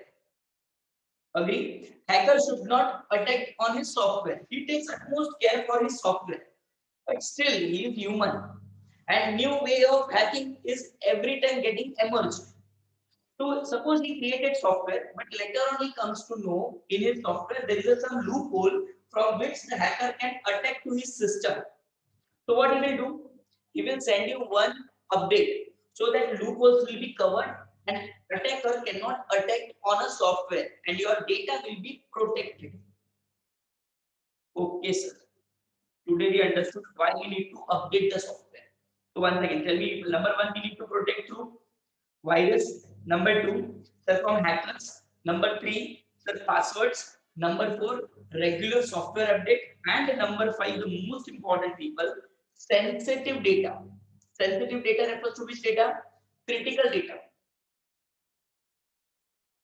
Sensitive data refers to which data, people? Critical data that is required.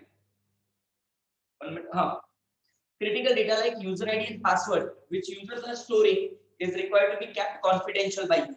So, five most important steps to protect your website from intrusions. Number one, viruses. Number two, hackers. Number three, sir, password. Number four, sir, regular software update. And number five, sensitive data. This question is already asked in previous exams, people. So requesting all my dear students to read that much theory very fast, very quick, so that we can go to the next question. Please revise very fast, very quick. All time you need to keep your all applications updated, people. This is the must. Right now we are learning little bit part of technicalities, which demands a little bit extra attention from you.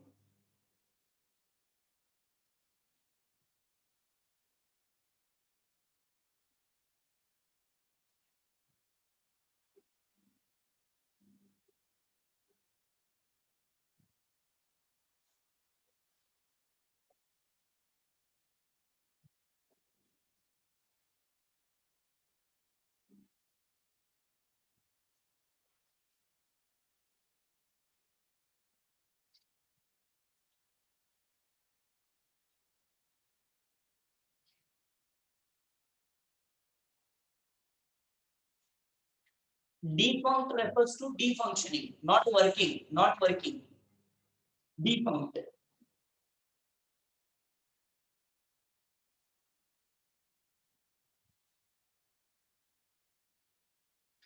Done, people. Now repeating entire control loop once again in front of you. Please refer and remember with me. Controls are the policy, procedure, practices, and organizational structures that are designed to provide reasonable assurance that business objectives will be achieved and undesired events will be prevented or detected and corrected. Second one, people will learn the control should apply to whom? It should apply to user, buyer, seller, merchant, government, technical service provider, network service provider, logistics service provider, and payment gateway.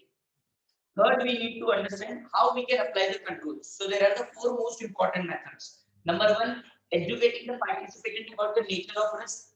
Number two, communicating the organizational policy with its customer. Number three, complying with industrial body standards. And number four, protecting your e-commerce website from intrusions. Now, intrusions, people, include five most important things. Number one, hacker. Number two, password protection, people. Yes, yeah, no. Agree now? Yes. So number one, we need a proper protection from viruses. Number two, from hackers. Number three, password protection. Number four, people. Okay, listen to me very carefully. These points are important because it gets repeated again and again. So hacker, yes. Then password protection, yes. Regular software update is needed. Yes, sir. Sensitive data is required to be protected. Yes. Password is required to be kept confidential. Yes. So these are the 5 points we need to remember. Am I very clear to all of you, my dear student? Yes, yeah, no. Okay. Now we are moving ahead to the next concept, people. A very simple question I am going to start. Okay, a very simple question. Question comes as define the guidelines for e-commerce. Question comes what? Define the guidelines for e-commerce. And it is very simple. For 5 things, we need a guidelines. Guidelines means a proper structured rules and regulations. Number one is for billing. Now this question is very simple. Huh? Very simple. There is no need for applying any logic over here. Format of the bill, details of the bill, and applicable GST must be given in the bill format completely. First, guidelines for billing. Second, guidelines for product guarantee and warranty. So when you are selling the product over the internet, listen to me. What I said, when we are selling the product over the internet, product guarantee and warranty must be clearly defined. Okay, sir. Number three, shipping. In your document, clearly mention time of shipping, day of shipping, how frequently you do the shipping. See this. Shipping time, frequency of shipping, tracking at the time of shipping, all this needs to be put into policy document. Understood? Okay. Delivery. That is very important, people. In case of delivery, 3 questions must be answered. Delivery when, delivery where, and most importantly, people, delivery will be taken by whom or will be done by whom, I mean to say. Courier company or company itself. See this. Which mode of delivery will be chosen? That is courier, third party. Second, delivery will be made at buyer's office or at home. And most importantly, people, when delivery will be made, the day and time. Are you clear with this? See this, if you purchase the product over the Amazon, it clearly asks you, sir, would you like to have the delivery on working day or on weekends? Next one. First one, people was, sir, billing. Number two was, sir, product guarantee and warranty. Number three, sir, it's purely shipping. Number four, delivery. In case of delivery, how many questions are there, people? Three. First one, delivery by whom? Delivery by whom? Delivery when it will be made and where it will be made. When, where, and whom will be the three answers. Okay? Then, people, very important policy is for return. Which goods can be taken as return, which goods cannot be taken as return. It must be clearly defined. If you can return that goods, within how many days you have to inform to the seller. See this. Which goods can be accepted in return? Basically, the food products are generally not being accepted in return. Number of days in which the returns can be accepted. If you are returning, then we will give you exchange or refund. That should also be mentioned clearly. So this process of verifying the authenticity and the time within which the buyer shall be paid for his goods which they had returned. Are you clear with this? So number one guidelines was for what, people? So it was for billing. Number two, the guidelines was for sub products. Guarantee and quality. Yes, yeah, no? Number three, the guidelines was for sir shipping. Number four was for on delivery, sir. Number five, sir return. And last but not the least, people, okay, payment. Payment method and mode of payment must be clearly defined, people. Okay, that will complete our actually guidelines for e-commerce. So what are the guidelines for e-commerce? Please tell me, people. Number one is for sir billing. Number two is for product guarantee and warranty. Number three is for people shipping. Number four is for sir purely delivery. Number five, sir return. And number six, for payment. For all these things, people, when we are doing the business over the internet, we need to make a proper guidelines. Am I very clear to you? Please read it very quickly, giving you the 2 minutes, and then we will start a little bit law part of technology. A very important question then.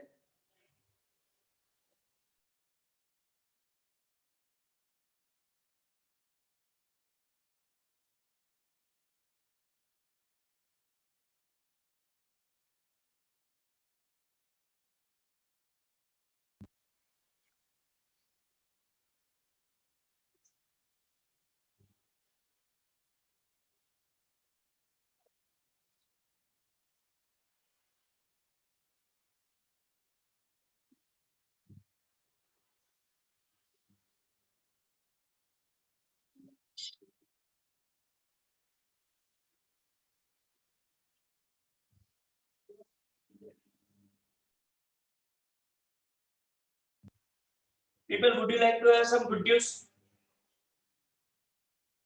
Sir, good news. Yes, people. I would like to give you a small good news right now here only. That from your syllabus, now this question number 9 is cancelled. So question number 9 does not require to be studied. Sir, before starting the career of inter CA, you are saying this much is not required to study. It really makes us happy. Then clear till here, people? Yes or no? Okay. Now the most simple question, but yet important. Okay.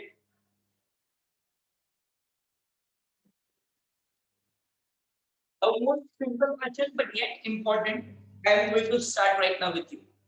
People, whenever we are doing the business of e-commerce in India, okay, whenever you are doing the business of e-commerce in India, which rules and regulations you have to follow? I mean to say which laws you have to follow. Okay. Now, these laws are categorized into two parts. Laws are categorized into how many parts, people? Two parts. Number one, general act, general acts, which is applicable to all types of business. And second is the special acts. Number one is which one, people? General acts. And number two is which one, people? Special acts. Now, one more thing, people, I want to tell you. Question number 10 will be done later on. Don't worry about it. I know what I kept pending. Okay? Chill, relax. My question to all, and I want everyone to answer in the chat box. Come on. Tell me, people, very clearly that whenever we are learning EIS and SL, we should learn from the businessman point of view or from the consumer point of view. Sir, businessman point of view. There is no doubt regarding this. You already informed us that whenever we are learning EIS, we should learn from the businessman point of view. Yes, yeah, no? Yes. So tell me, people, if you are doing the business over the internet, if you are doing the business over the what, people? Internet. And you are a businessman. So tell me which laws will be applicable to your business. Sir, which laws will be applicable to our business means what? Means which law you have to follow? Sir, first one, though, obviously we will purchase and sell the goods. Yes, yeah, no? For which agreements will be prepared, contracts will be done. So Indian Contract Act will become applicable. Yes, sir. We are selling the goods in the open market. Yes, yeah, no? Yes. So Sales of Goods Act 1930 will be applicable. Yes, people. Then people, most importantly, consumers are coming and they are purchasing goods from you. They can file a suit against you. Yes, yeah, no? Yes. So Consumer Protection Act 1986 would be applicable. Yes. You people, when doing the business in India, people, automatically you are competing with the others. And Indian government says competition should be increased. So Competition Act 2002 will be applicable. Yes, sir. Contract Act discussed, sir. Sales of Goods Act discussed, sir. Most of the companies which are selling the product to you people are either private company or public company. Then for them, companies 2013 would be applicable, yes, sir? Yes, sir. Now, people, you have to learn same thing and you have to write it down the same thing under general laws. Under which laws? General law. So define the commercial law governing e-commerce. Commercial law and special law, basically. Okay. First one is which one, people? Income Tax Act 1961. You all are businessmen, yes or no? Yes. You are selling the product over the internet, yes or no? Yes. You are generating income, yes or no? Yes. So you have to pay the tax to the government, yes or no?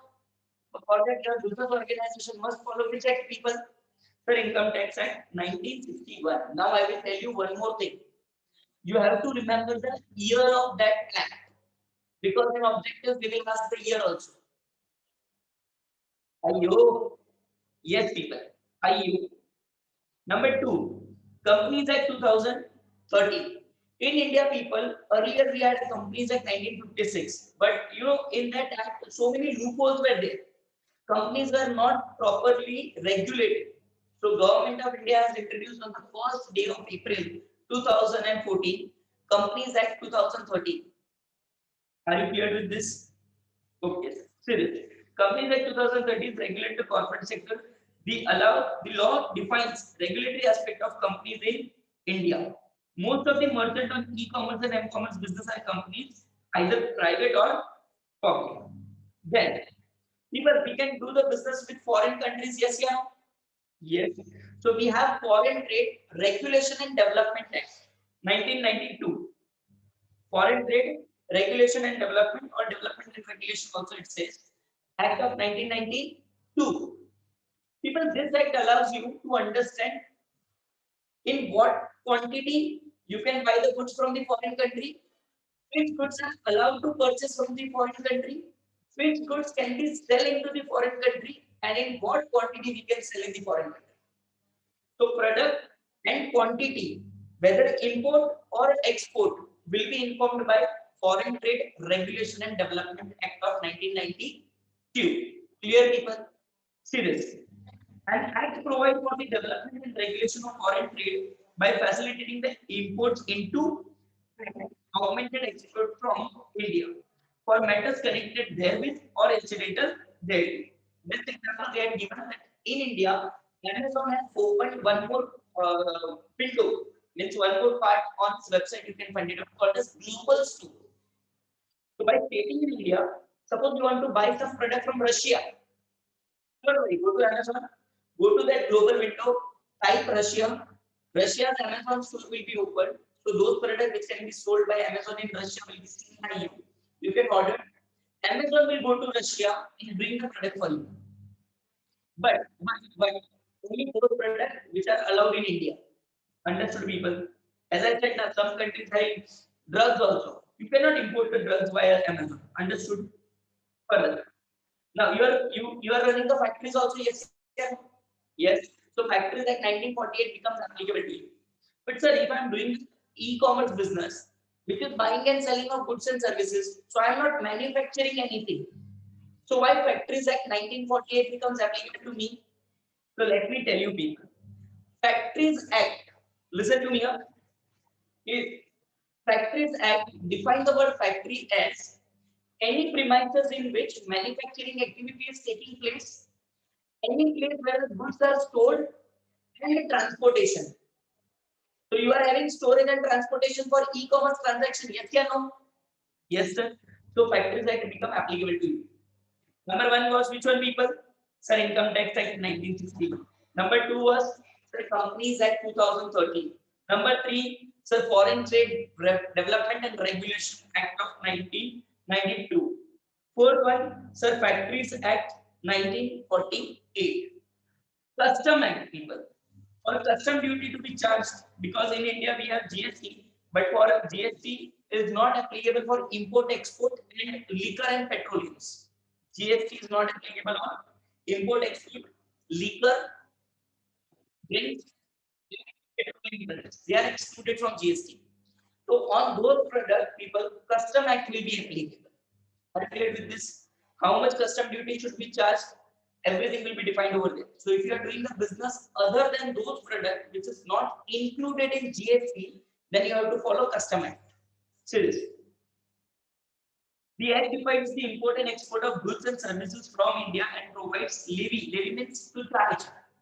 Okay, to charge. Appropriate custom duty. India being the signatory to GATT, General Agreement on Tariff and Trade, under the World Trade Organization, people, okay, it cannot levy the custom duty that get non-compliant. Now I will tell you what is GATT. GATT. See this, people, let's take a very simple example. Suppose I come to your place. Listen to me very carefully, please, people. Suppose I come to your place. You give me very fair treatment. You give me a one cup of coffee, little bit food and everything. You give me good hospitality. Now tell me, people, if you come to my place, what would be my least requirement? What would be my at least requirement? Tell me. Sir, you should also give the us same treatment. Yes or no? So people, when in 1947, GATT was created and India was a signatory to them, okay, including 47 countries, India was there, okay, when the GATT was created. It was a small agreement in which it was clearly stated that all the countries will do the business with each other, but we will not fight with each other. Instead of that, we will cooperate with each other. Because First World War, listen to me, nobody tells this thing to you. First World War and Second World War took place for business premises. Everybody wants to enter into the someone else's business premises and wants to do the business activity. And thereby First World War and Second World War was there. Second World War, when it gets over in the year 1945, in 1947, GET was created by saying very clearly, now we'll make proper rules and regulations between countries for doing the business, so World War will not be there. But anyway, Cold War was there. In final 1991 January, this GET was replaced and we had a WTO, World Trade Organization, which today solve all trade related problems between the countries. Am I very clear to all people? Okay. Further, next one, GST. GST was introduced on the first day of July 2017. Okay, 1st July 2017. GST was introduced. Before GST, people, we had so many laws for taxation, especially for indirect taxes. I'm saying all taxation becomes scrapped and new tax become applicable from the first day of July 2017. Now I will tell you one more secret over here. If you ask to even chartered accountant or student, they will not be able to tell you. Sir, why GST was introduced on the 1st July 2017? Because people, it was about to be declared from the first day of April 2017. But Congress government has raised some concern, security concerns and other concerns. Thereby, it was sent it again to standing committee for approval. Later on, approval was also received immediately, and president was about to sign. But till that time, we had already crossed the month of April. Understood? Now, in India, people, business organization. One minute. In India, people, most of the business organizations are paying tax either monthly or quarterly. Now, this date is to gone. Business continued after 1st April 2017 also under the old taxation. Suppose if we applied from the 1st June 2017, then those people, those who are having monthly taxation, they are ready to pay GST. But what about these people? This will be confused. So we should go for GST or we should go for the service tax. So everybody comes on par when the first quarter will get over. First quarter over when 1st April 2017. So first quarter will get over on 30th of June 2017. Do you agree with me? Yes, sir. Now everyone comes at par. Yes, sir. So this is now on 1st July 2017 onwards will apply GST. Understood, people? A purely additional knowledge without charging any single additional fees or GST. Concentrate. The Act requires such application. The Act requires each applicable business, including like e-commerce and m-commerce, to upload each sales and purchase invoice on a one central IT infrastructure. That means what your every bill is getting tallied by the government itself. Then only companies will get their GST refund. It's very simple. Further, okay, mandating the reconciliation of transaction between the business and triggering the tax credit and payment of GST. This will everything you will come to know when you start learning GST, people. Because if you have not yet learned, it will be difficult for you to understand. Don't worry, okay? Number one was which one, people? Sir, Income Tax Act 1961. Number two was Sir, Companies Act 2013. Number three, Sir, Foreign Trade Development and Regulation Act of 1992. Fourth one, Sir, Factories Act of 1948. Fifth one, Sir, Custom Act of 1962. Next one, Sir, GST 2017. Moving ahead to the next one, people. Contract Act 1872. I don't think so. I need to say anything about this thing. Okay. Then we had a Competition Act 2002. Now let me give you one case study over here, people, and this case study will make you happy. I think so. Okay. In 2007, people, Mukesh Ambani and Anil Ambani got separated. Okay. Yes. At that time, Anil Ambani was known as the seventh richest person in the India, and Mukesh Ambani was not coming into line of 10 also. Okay, when they got separated at that time, Anil Ambani got Reliance Entertainment, Reliance Energy, Reliance Telecommunication. Okay, Mukesh Ambani got Reliance Industries Limited (RIL). Mother divided the property to both the son. Both the son are now allowed to do their own business. But people, Mukesh Ambani was very sharp. He made one non-competing agreement. Non-competing agreement with his brother that whatever the business I am doing, listen to me very carefully. Whatever the business I am doing, my brother is not supposed to do that business. Who put this clause? Anil Ambani, because he was very well aware about that Mukesh Ambani is having very good practical knowledge of market, and anytime he will come to my business, then obviously my business will be collapsed. So he was very clear about this. Later on, okay, in 2008 and 9, Mukesh Ambani visited to Mumbai High Court, Bombay High Court basically, and asked the Bombay High Court, okay, this person had created non-competing agreement, but I want to enter myself into the telecom business, and he's stopping me. Mumbai High Court, that Bombay High Court says very clearly, such type of agreement is not acceptable in India, which can stop someone from entering into competition. Understood, people? So this agreement got closed. In 2009 only, Mukesh Ambani started working for Jio people, and in 2016, the reality comes in the form of Jio. Today, you know the reality. That is what the Competition Act 2002 is all about. That Competition Act 2002 says you cannot restrict someone from competing. Let the competition should increase in a country. Clear, people? Understood? Okay. Next one is people FEMA. Now for FEMA, there is so many things it's written, but you do not require to remember so many things. Simply I am telling you what is FEMA. Earlier we had a act called as FERA, Foreign Exchange Regulation Act.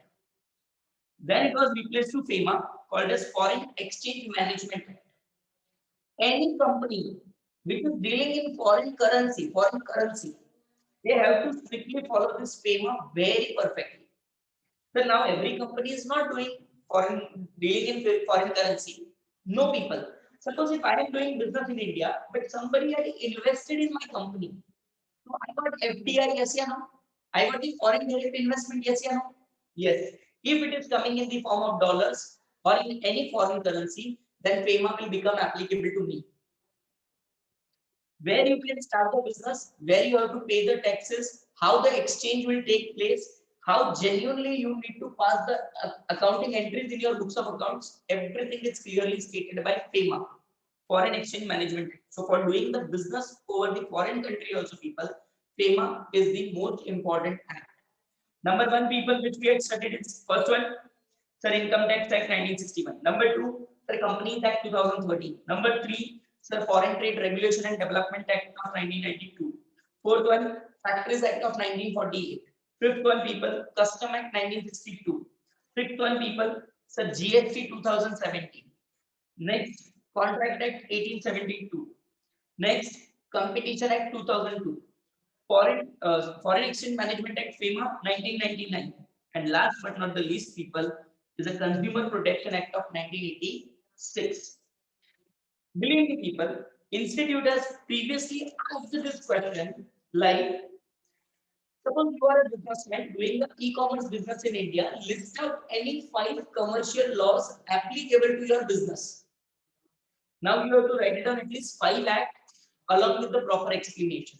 And you can easily fetch the 4 marks. Understood, people?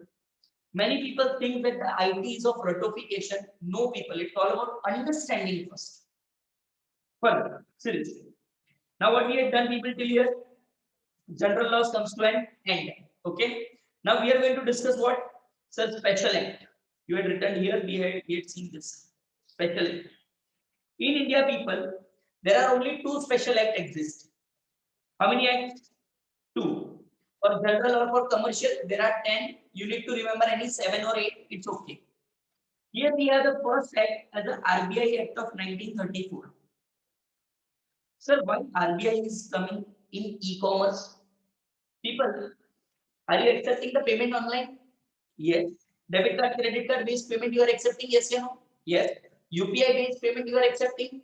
Yes. Net banking payment you are accepting? Yes. Indian currency you are accepting cash on delivery? Yes. Then RBI will always controlling that activity. Understood? Okay.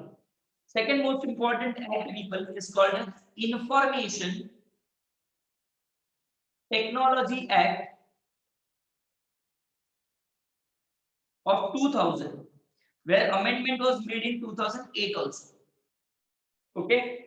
So we have RBI Act of 1934, which creates rules and regulation for commercial banks and give guidelines for all e-commerce business in India.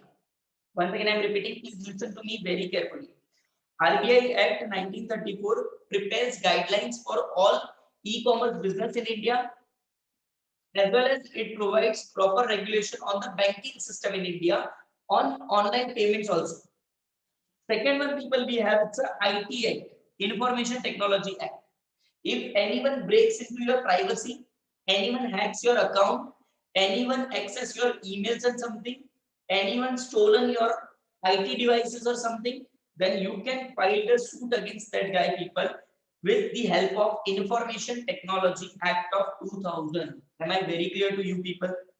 So how many special act exist, people? Two. Number one, RBI Act of 1934, and number two, it's a IT Act of 2000, amendment to 2008. Listen to this very carefully, because this question can be asked for 2 months. See this. Special laws governing e-commerce business in India. Number one, we have it's a IT Act 2000, amendment to 2008, and number two, RBI Act of 1934. First one, IT Act. This law governs all the internet related activities in India. The law is applicable to all online transactions in India and provides penalties and prosecution for non-compliance. The important issues which it covers: legality of product, which product can be sold, which product cannot be sold. Second, data protection. If I am collecting the data of customer, what rules and regulations I have to follow to protect it? Third one, protecting your customers' privacy.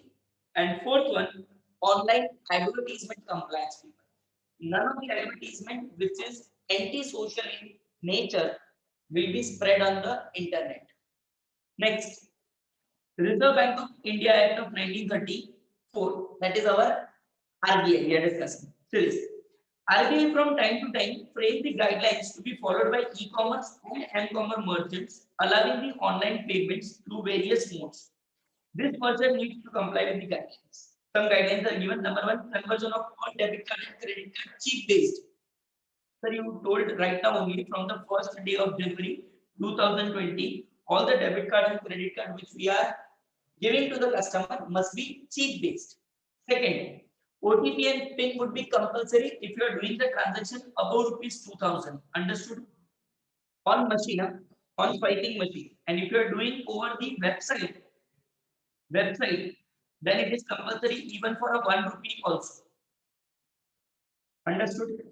Okay. And third one, nowadays people payment wallets are permitted, like Paytm, MobiKwik, Amazon Pay, so Google Pay. This all are regulated, people, by RBI only. I am requesting all my dear students to revise this content in 2 minutes, because it's a 2 marks question. Start revising it very fast, please.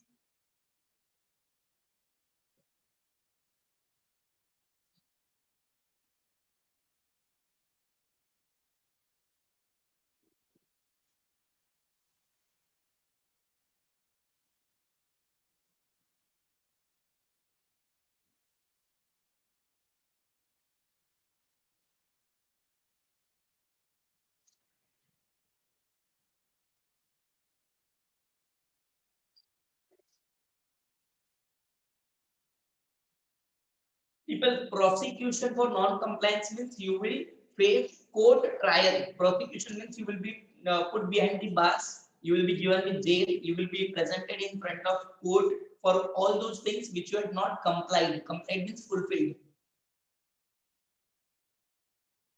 Every student is requested to turn on their cameras. A very interesting question was asked by one student previously to me also. Like, sir, why not Banking Regulation Act 1949 comes here? People, Banking Regulation Act 1949 is to control the banks in India. Understood?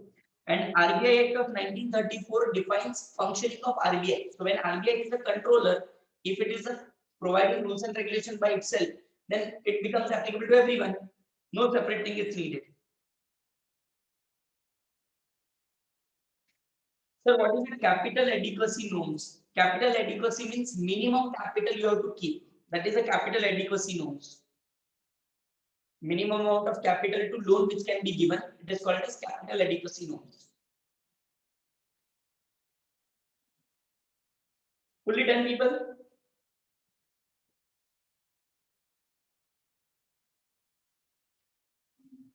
When you are doing people activity by using website, then it is called as e-commerce. And the same activity, when you are doing through your mobile, it is called as m-commerce, mobile commerce. Fully clear, people? Reply yes or no.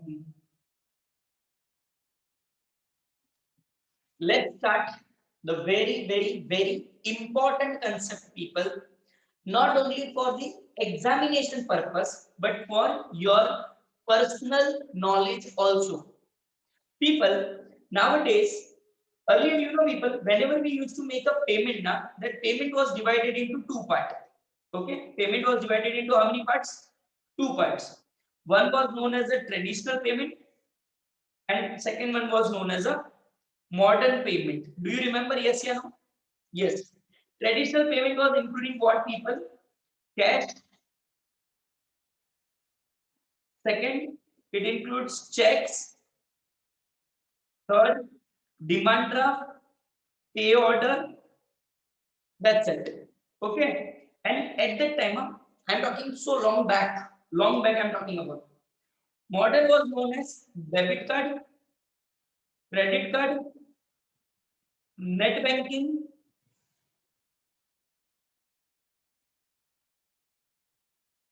Okay.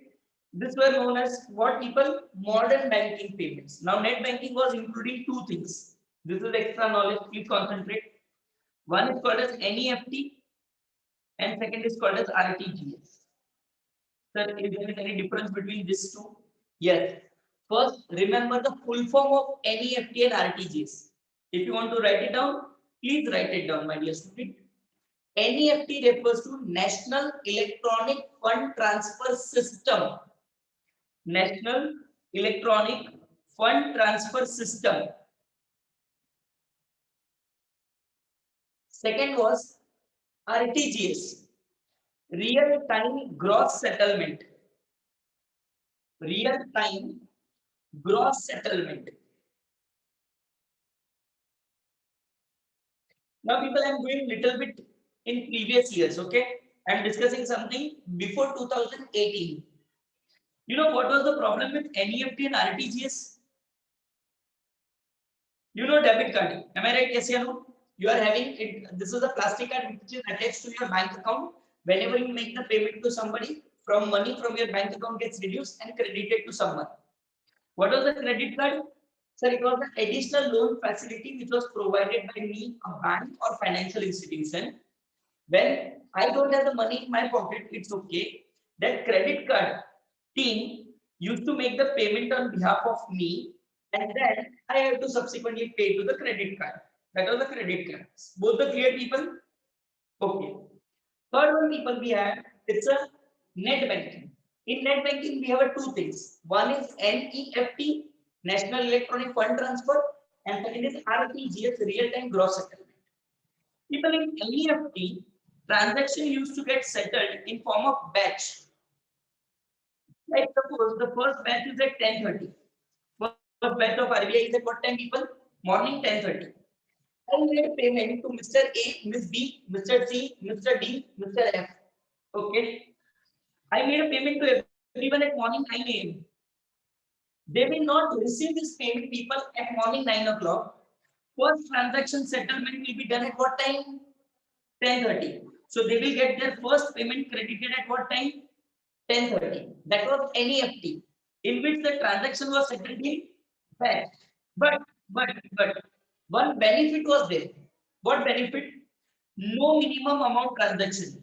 No minimum amount transaction. Transactions can be even 1 rupee or could be even, people,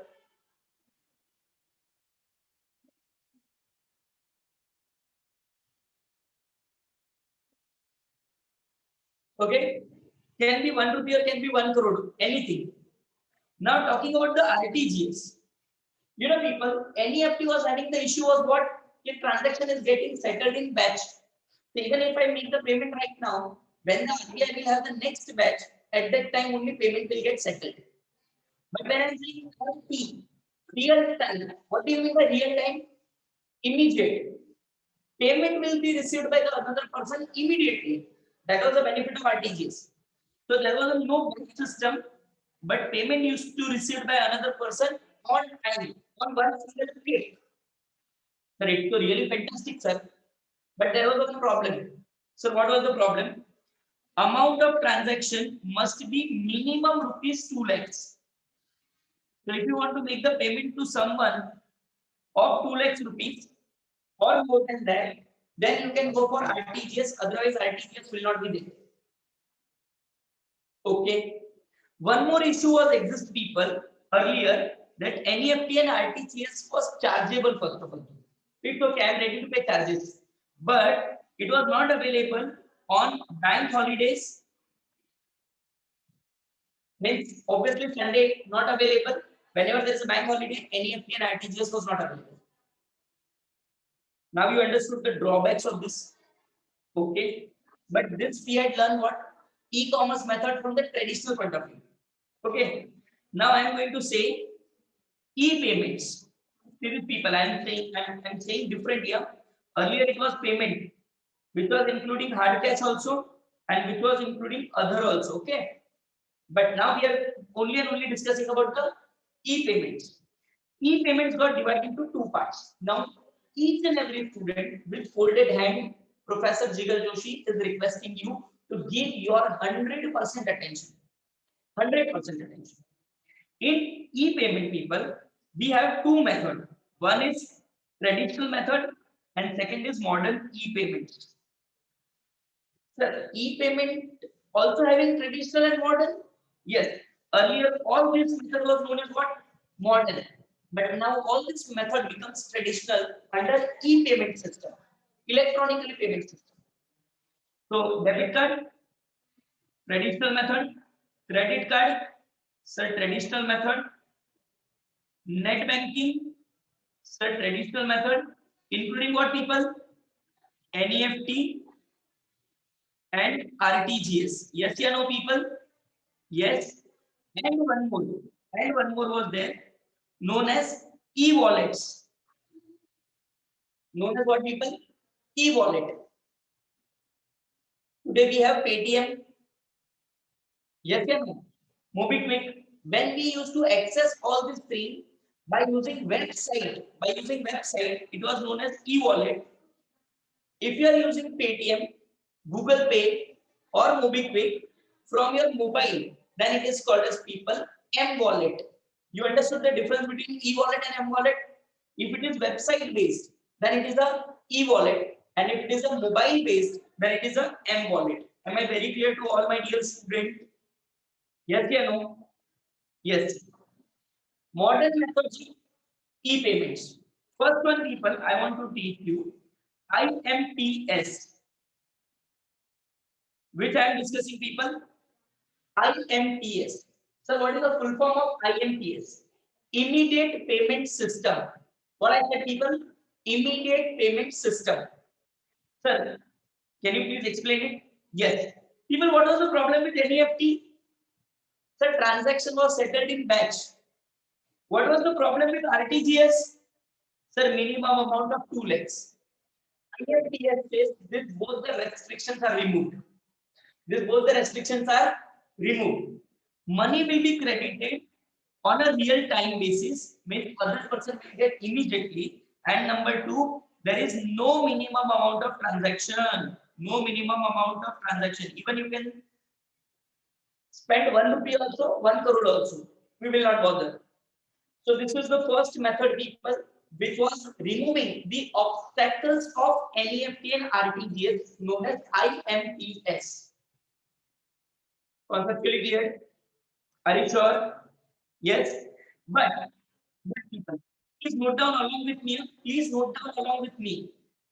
But people, when we want to make the payment by IMPS now, IMPS is a method. IMPS is what, people? Method of payment.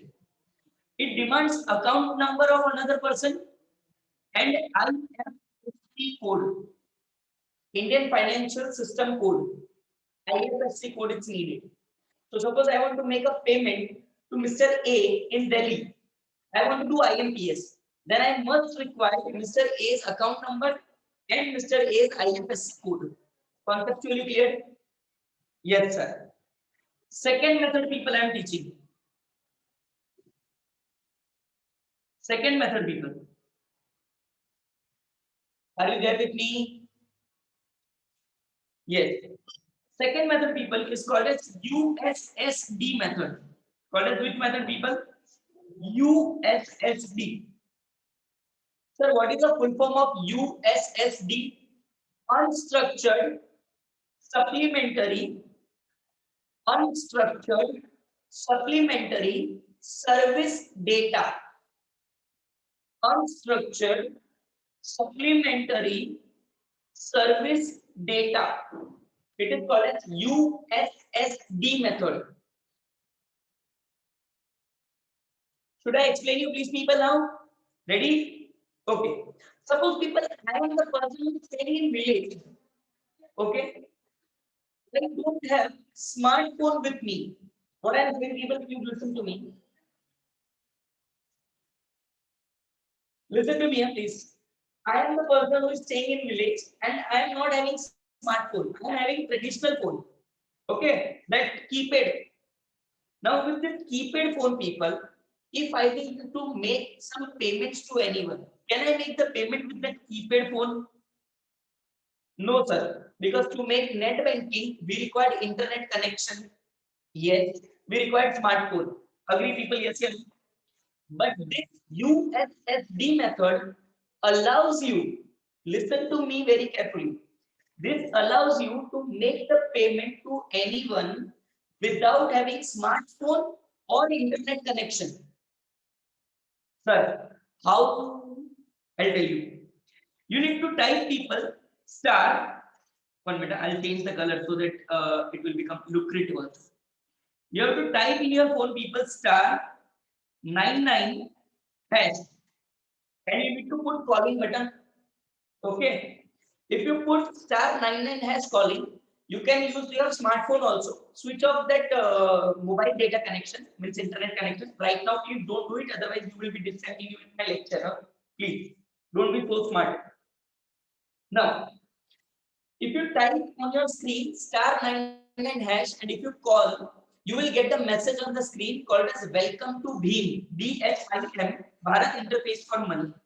Okay, this is the first thing. Now, first thing, okay.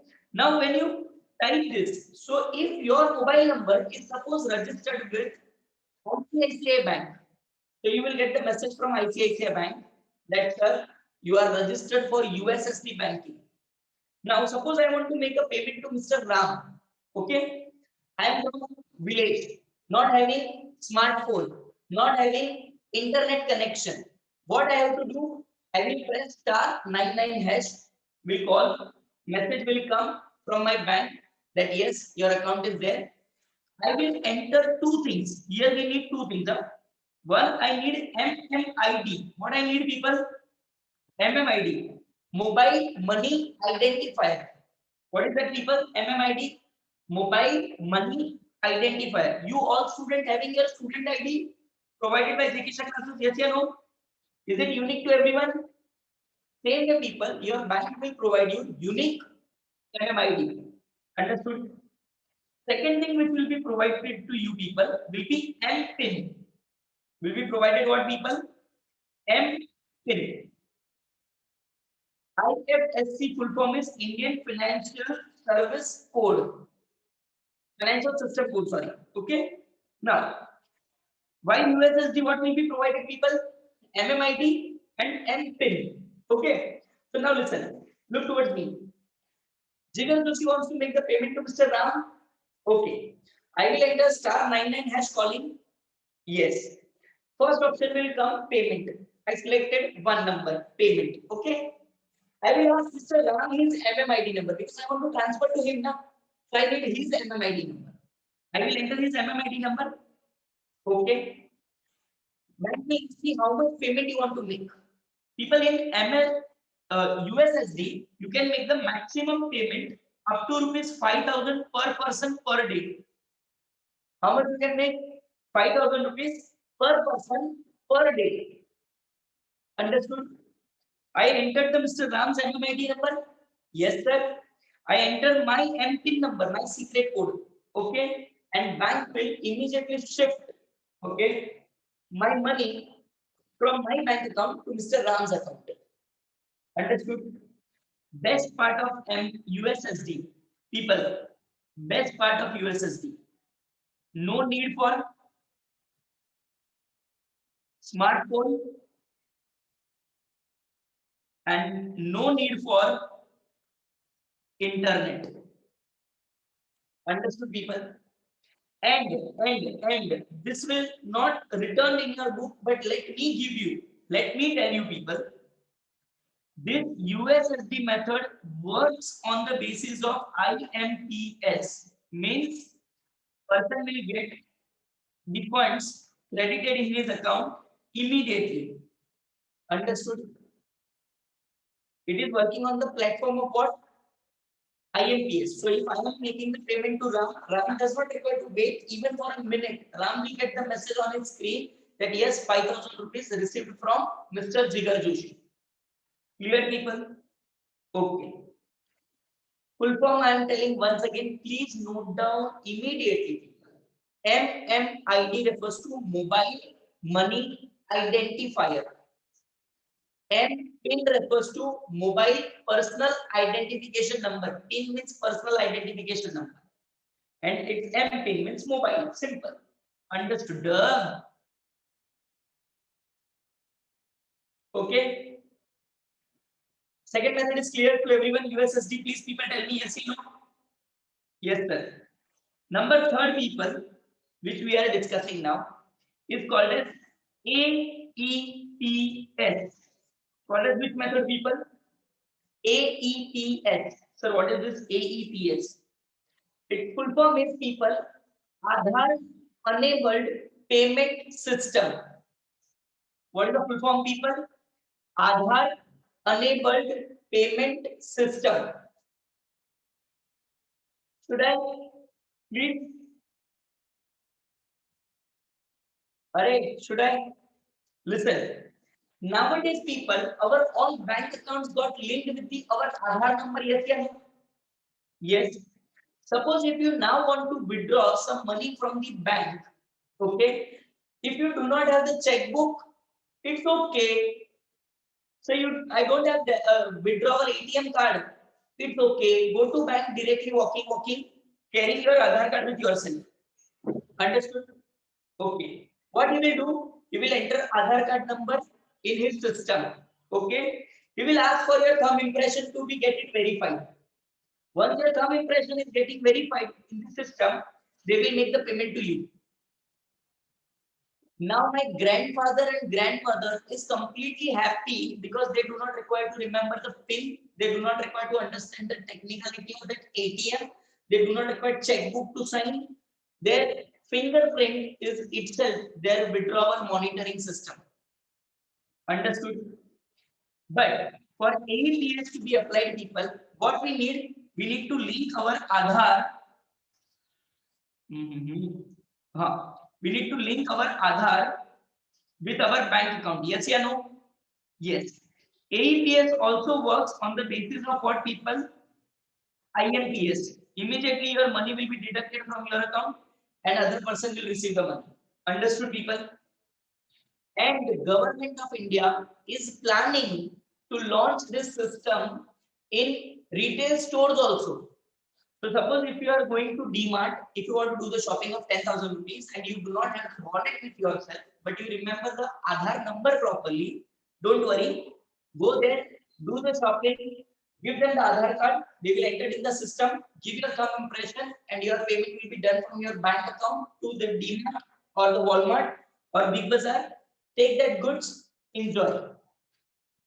Are you getting my point of view? Which method payment, people, it is? AEPS. What is the full form of AEPS? Aadhaar Enabled Payment System. Will you be able to remember this thing? Yes or no? Yes, sir. Three methods done, people. Number one was IMPS, Immediate Payment System. Second, USSD, Unstructured Supplementary Service Data. Third one, Aadhaar Enabled Payment System. Yes or no, people? Yes, sir. Till here, everything is clear, sir. Coming to the fourth method now. Fourth method, people. Sorry. Just a second.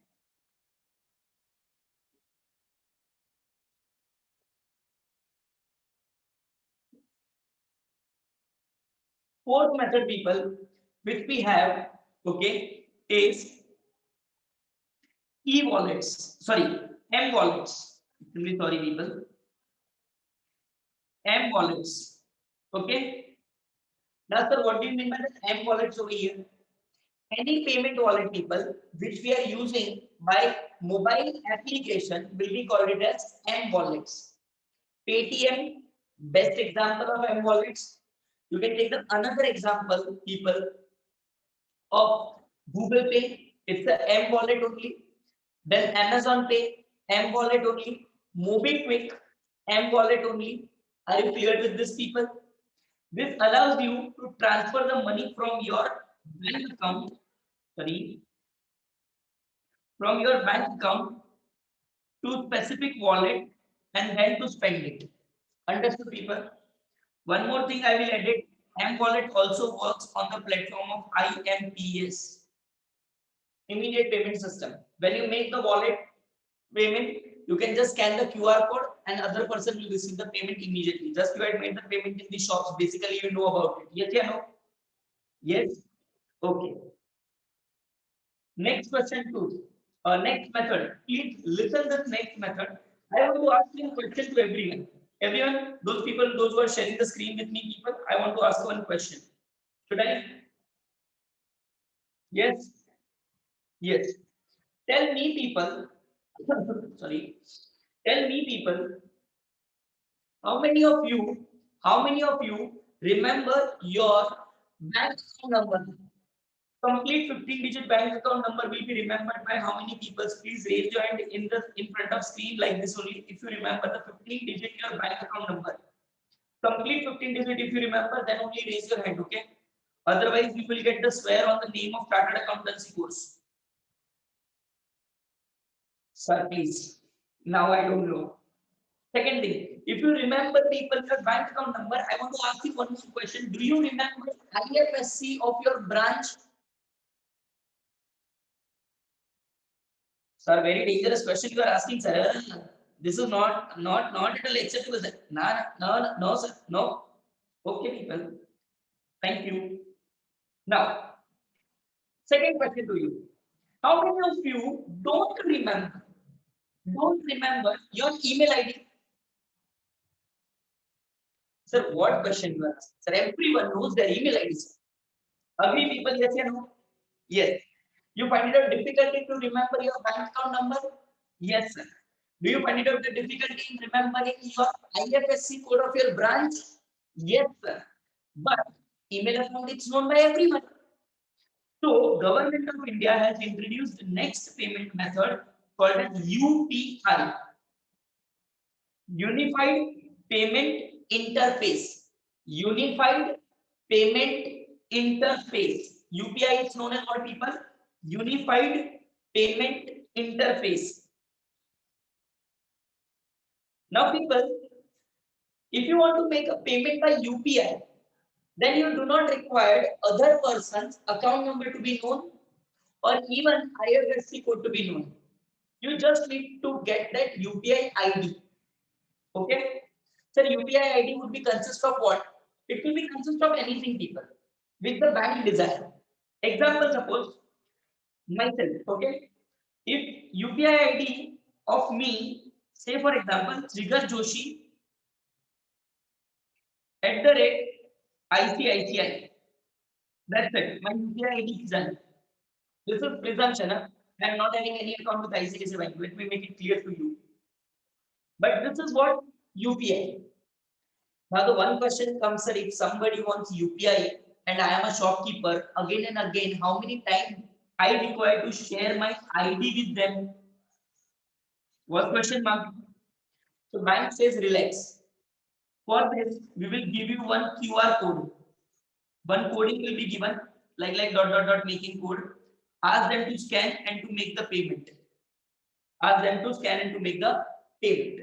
Now tell me, people, UPI allows very clearly money to be transferred from your bank account, means from customer's bank account.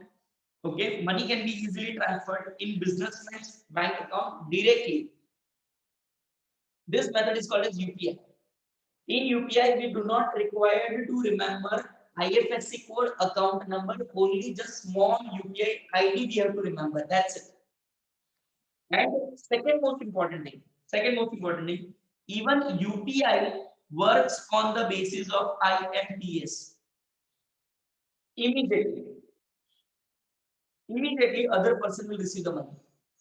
So every payment mode is either way accepting IMPS method only, that money will be credited in others account immediately. I hope you all people are understanding what I'm saying. Are you there with me? Last method, a very important method, is the last method. Now, people, let me tell you one thing. The last which I am mentioning here, it's not a payment method, but it's a payment application. It's a payment application. This question comes in objective type question a lot. So remember, BHIM. Beam is not a method, but it is an application. It is a what, people? Application. Clear? Are yes, yeah, no? Yes. So what is the full form for Beam? Full form for Beam is Bharat Interface for Money. Bharat Interface for Money.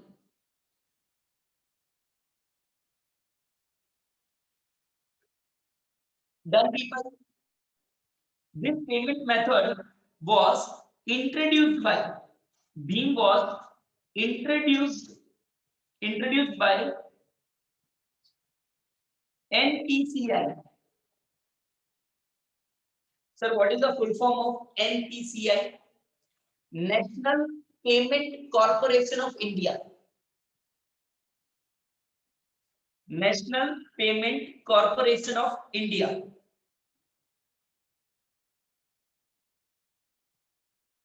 Had you seen this name of National Payment Corporation of India somewhere else also, people? Had you seen somewhere? No, sir. Okay. Do you have four-wheeler at your home? Yes.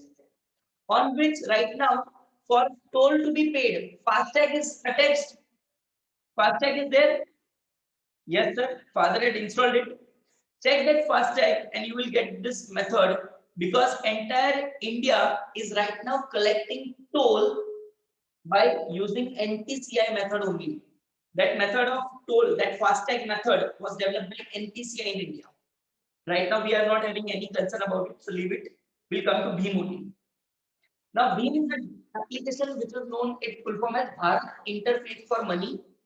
Second, it was introduced by National Payment Corporation of India. Being said very clearly, suppose you have five banks account. Five banks account. Okay. One account with Bank of Baroda, one account with ICICI Bank, one account with, say for example, Citibank, one account, say for example, with the Canada Bank, one account, say for example, with the Punjab National Bank. Don't worry. Your all bank accounts can be synchronized under one single application called as Beam. Understood? Okay. Now, sir, if I know the account number and IFSC code, and if I want to make the IMPS payment, can I make it from Beam? Yes, Beam allows you to make IMPS payment. Sir, can Beam allow me to make the payment as Aadhaar enabled payment system also? Yes, but still, listen to me. Scanning is the question mark. So this is not yet introduced, but soon it is going to be introduced. Sir, USSD payment can be done from Bheem. Yes. Sir, UPI based payment can be done from the Bheem. Yes. Sir, Bheem supports as an M wallet also. Yes. So all methods clubbed under one application, people, and that application is called as Bheem, Bharat Interface for Money. Six payment method I had explained you people. Like number one was IMPS, number two was USSD, number three Aadhaar enabled payment system, number four M wallets, number five UPI, and number six Bheem. A question very important from examination point of view. Fully clear, people? Let's see the theory for this very quickly.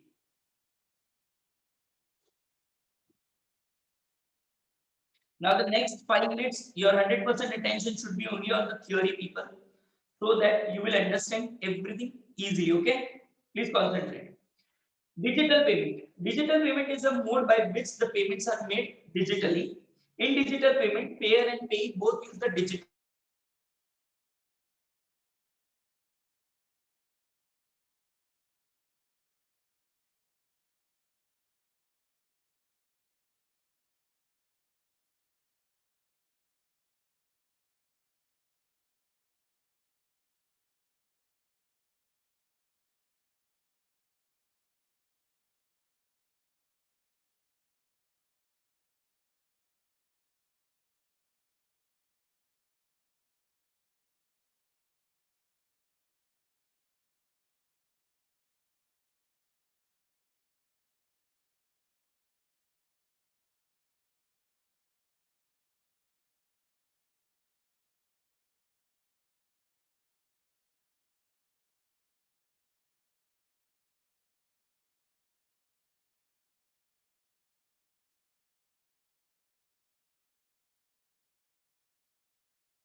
Yes, people. Sorry, it was a technical chance.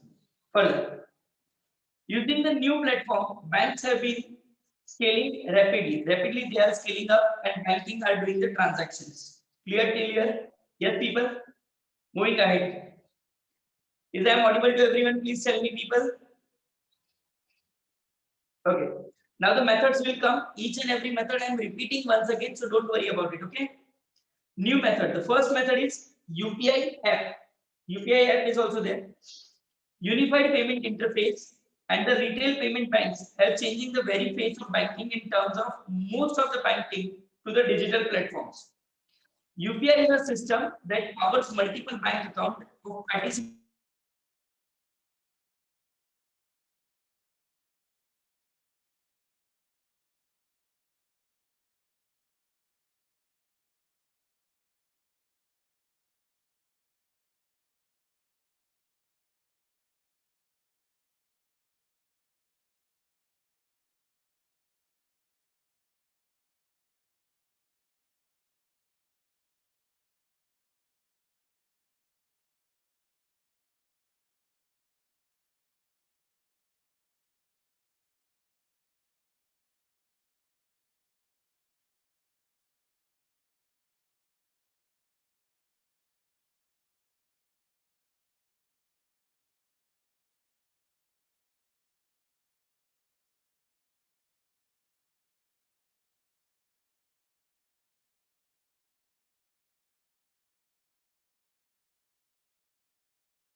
User must register for the mobile banking.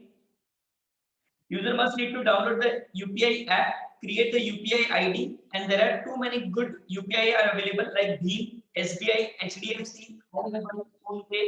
These all are the UPI based applications which allows you to make the payment with the UPI method. Second, IMPS. What I said about the IMPS, no minimum transaction, nothing to worry about it. See this. It is an instant interbank electronic fund transfer service through mobile phone.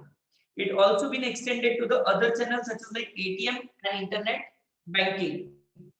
Mobile apps like Bharat Interface for Money is a mobile app which is developed by NPCI, National Payment Corporation of India. I had given the example of people Bheem. Okay, discussing about the Bheem, which is based on UPI also. It facilitated the e-payments directly through banks to support all Indian banks to use this platform. Beam works on all mobile device and enables the user to send and receive the money, okay, through UPI payment address by scanning the QR code, okay, by using account number and Indian Financial System code IFSC or MMID, mobile money identifier code for the users, those who do not have UPI based account. So Beam allows you to make the payment by any way. MMID also, account number also, UPI based also. If you had download returned this diagram properly, people, then I don't think so you will find out any difficulty in reading this content. Further, next one people we have it's a mobile wallet. It is defined as a virtual wallet people that stores the payment cards information on a mobile device. Mobile wallet provides convenient way for a user to make in-store payment and can be used at merchant listed with the mobile wallet service provider. So suppose you purchase something goods and that merchant is listed with PhonePe. So no issues, you can just scan the QR code and make the payment to him. Further, these mobile wallets are like Paytm, Freecharge, Buddy, MobiKwik are the examples. So Buddy, we had not learned about it. Even it was the payment wallet introduced by SBI Bank, but anyway, it was discontinued last year in December. These are the some owned by the banks, and some of them are owned by private companies. Like Google, it's owned by private company. Paytm is a bank. PhonePe, it's not a bank, so it's a private company. Okay. Further, Aadhaar enabled payment system. Government of India is planning to launch this in near future because it was recently introduced on a pilot basis. Pilot basis means in certain areas they started, but for applying in whole country, there is some time. AEPS is the Aadhaar based digital payment. Customer needs only his or her Aadhaar number to pay to any merchant. AEPS allows directly bank to bank transactions. It means people can pay the money which will be deducted from their account and gets credited in merchant's account immediately. Customer will need to link their Aadhaar number with their bank account, and once it is launched, it can be used on a POS terminal. Now, what do you mean by POS terminal, people?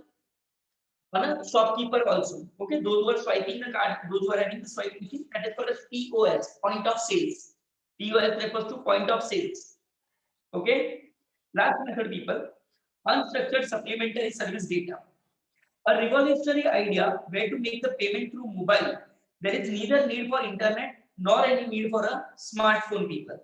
USSD banking, or it is also known as star 99 hash banking, okay, is a mobile banking which is based on digital payment mode. User need not to have smartphone or internet connection to use USSD. He or she can easily do it with the normal featured phone. Normal phone, if you have, you can do it. Okay, does not require smartphone nor it requires internet connection. USSD bank is easy, just like checking the balance in mobile. Okay. Now, he or she can use this service for many financial and non-financial operations, such as like checking the balance, sending the money, changing the mobile personal identification number, MPIN, or getting MMID. So all these activities can be done under the USSD method. People, are you clear with this till here? Yes, yeah, no, people. Now, traditional we had already completed. E-wallets I had explained, people. Debit card, credit card, I had already explained you, people. Net banking, I had explained you. So it is expected that this much you will run it by your end. This much you will read it by your end. Am I very clear to you, people? Here we are end up in the today's session, today's lecture. Now I would request to all those students, those who have doubts, they can please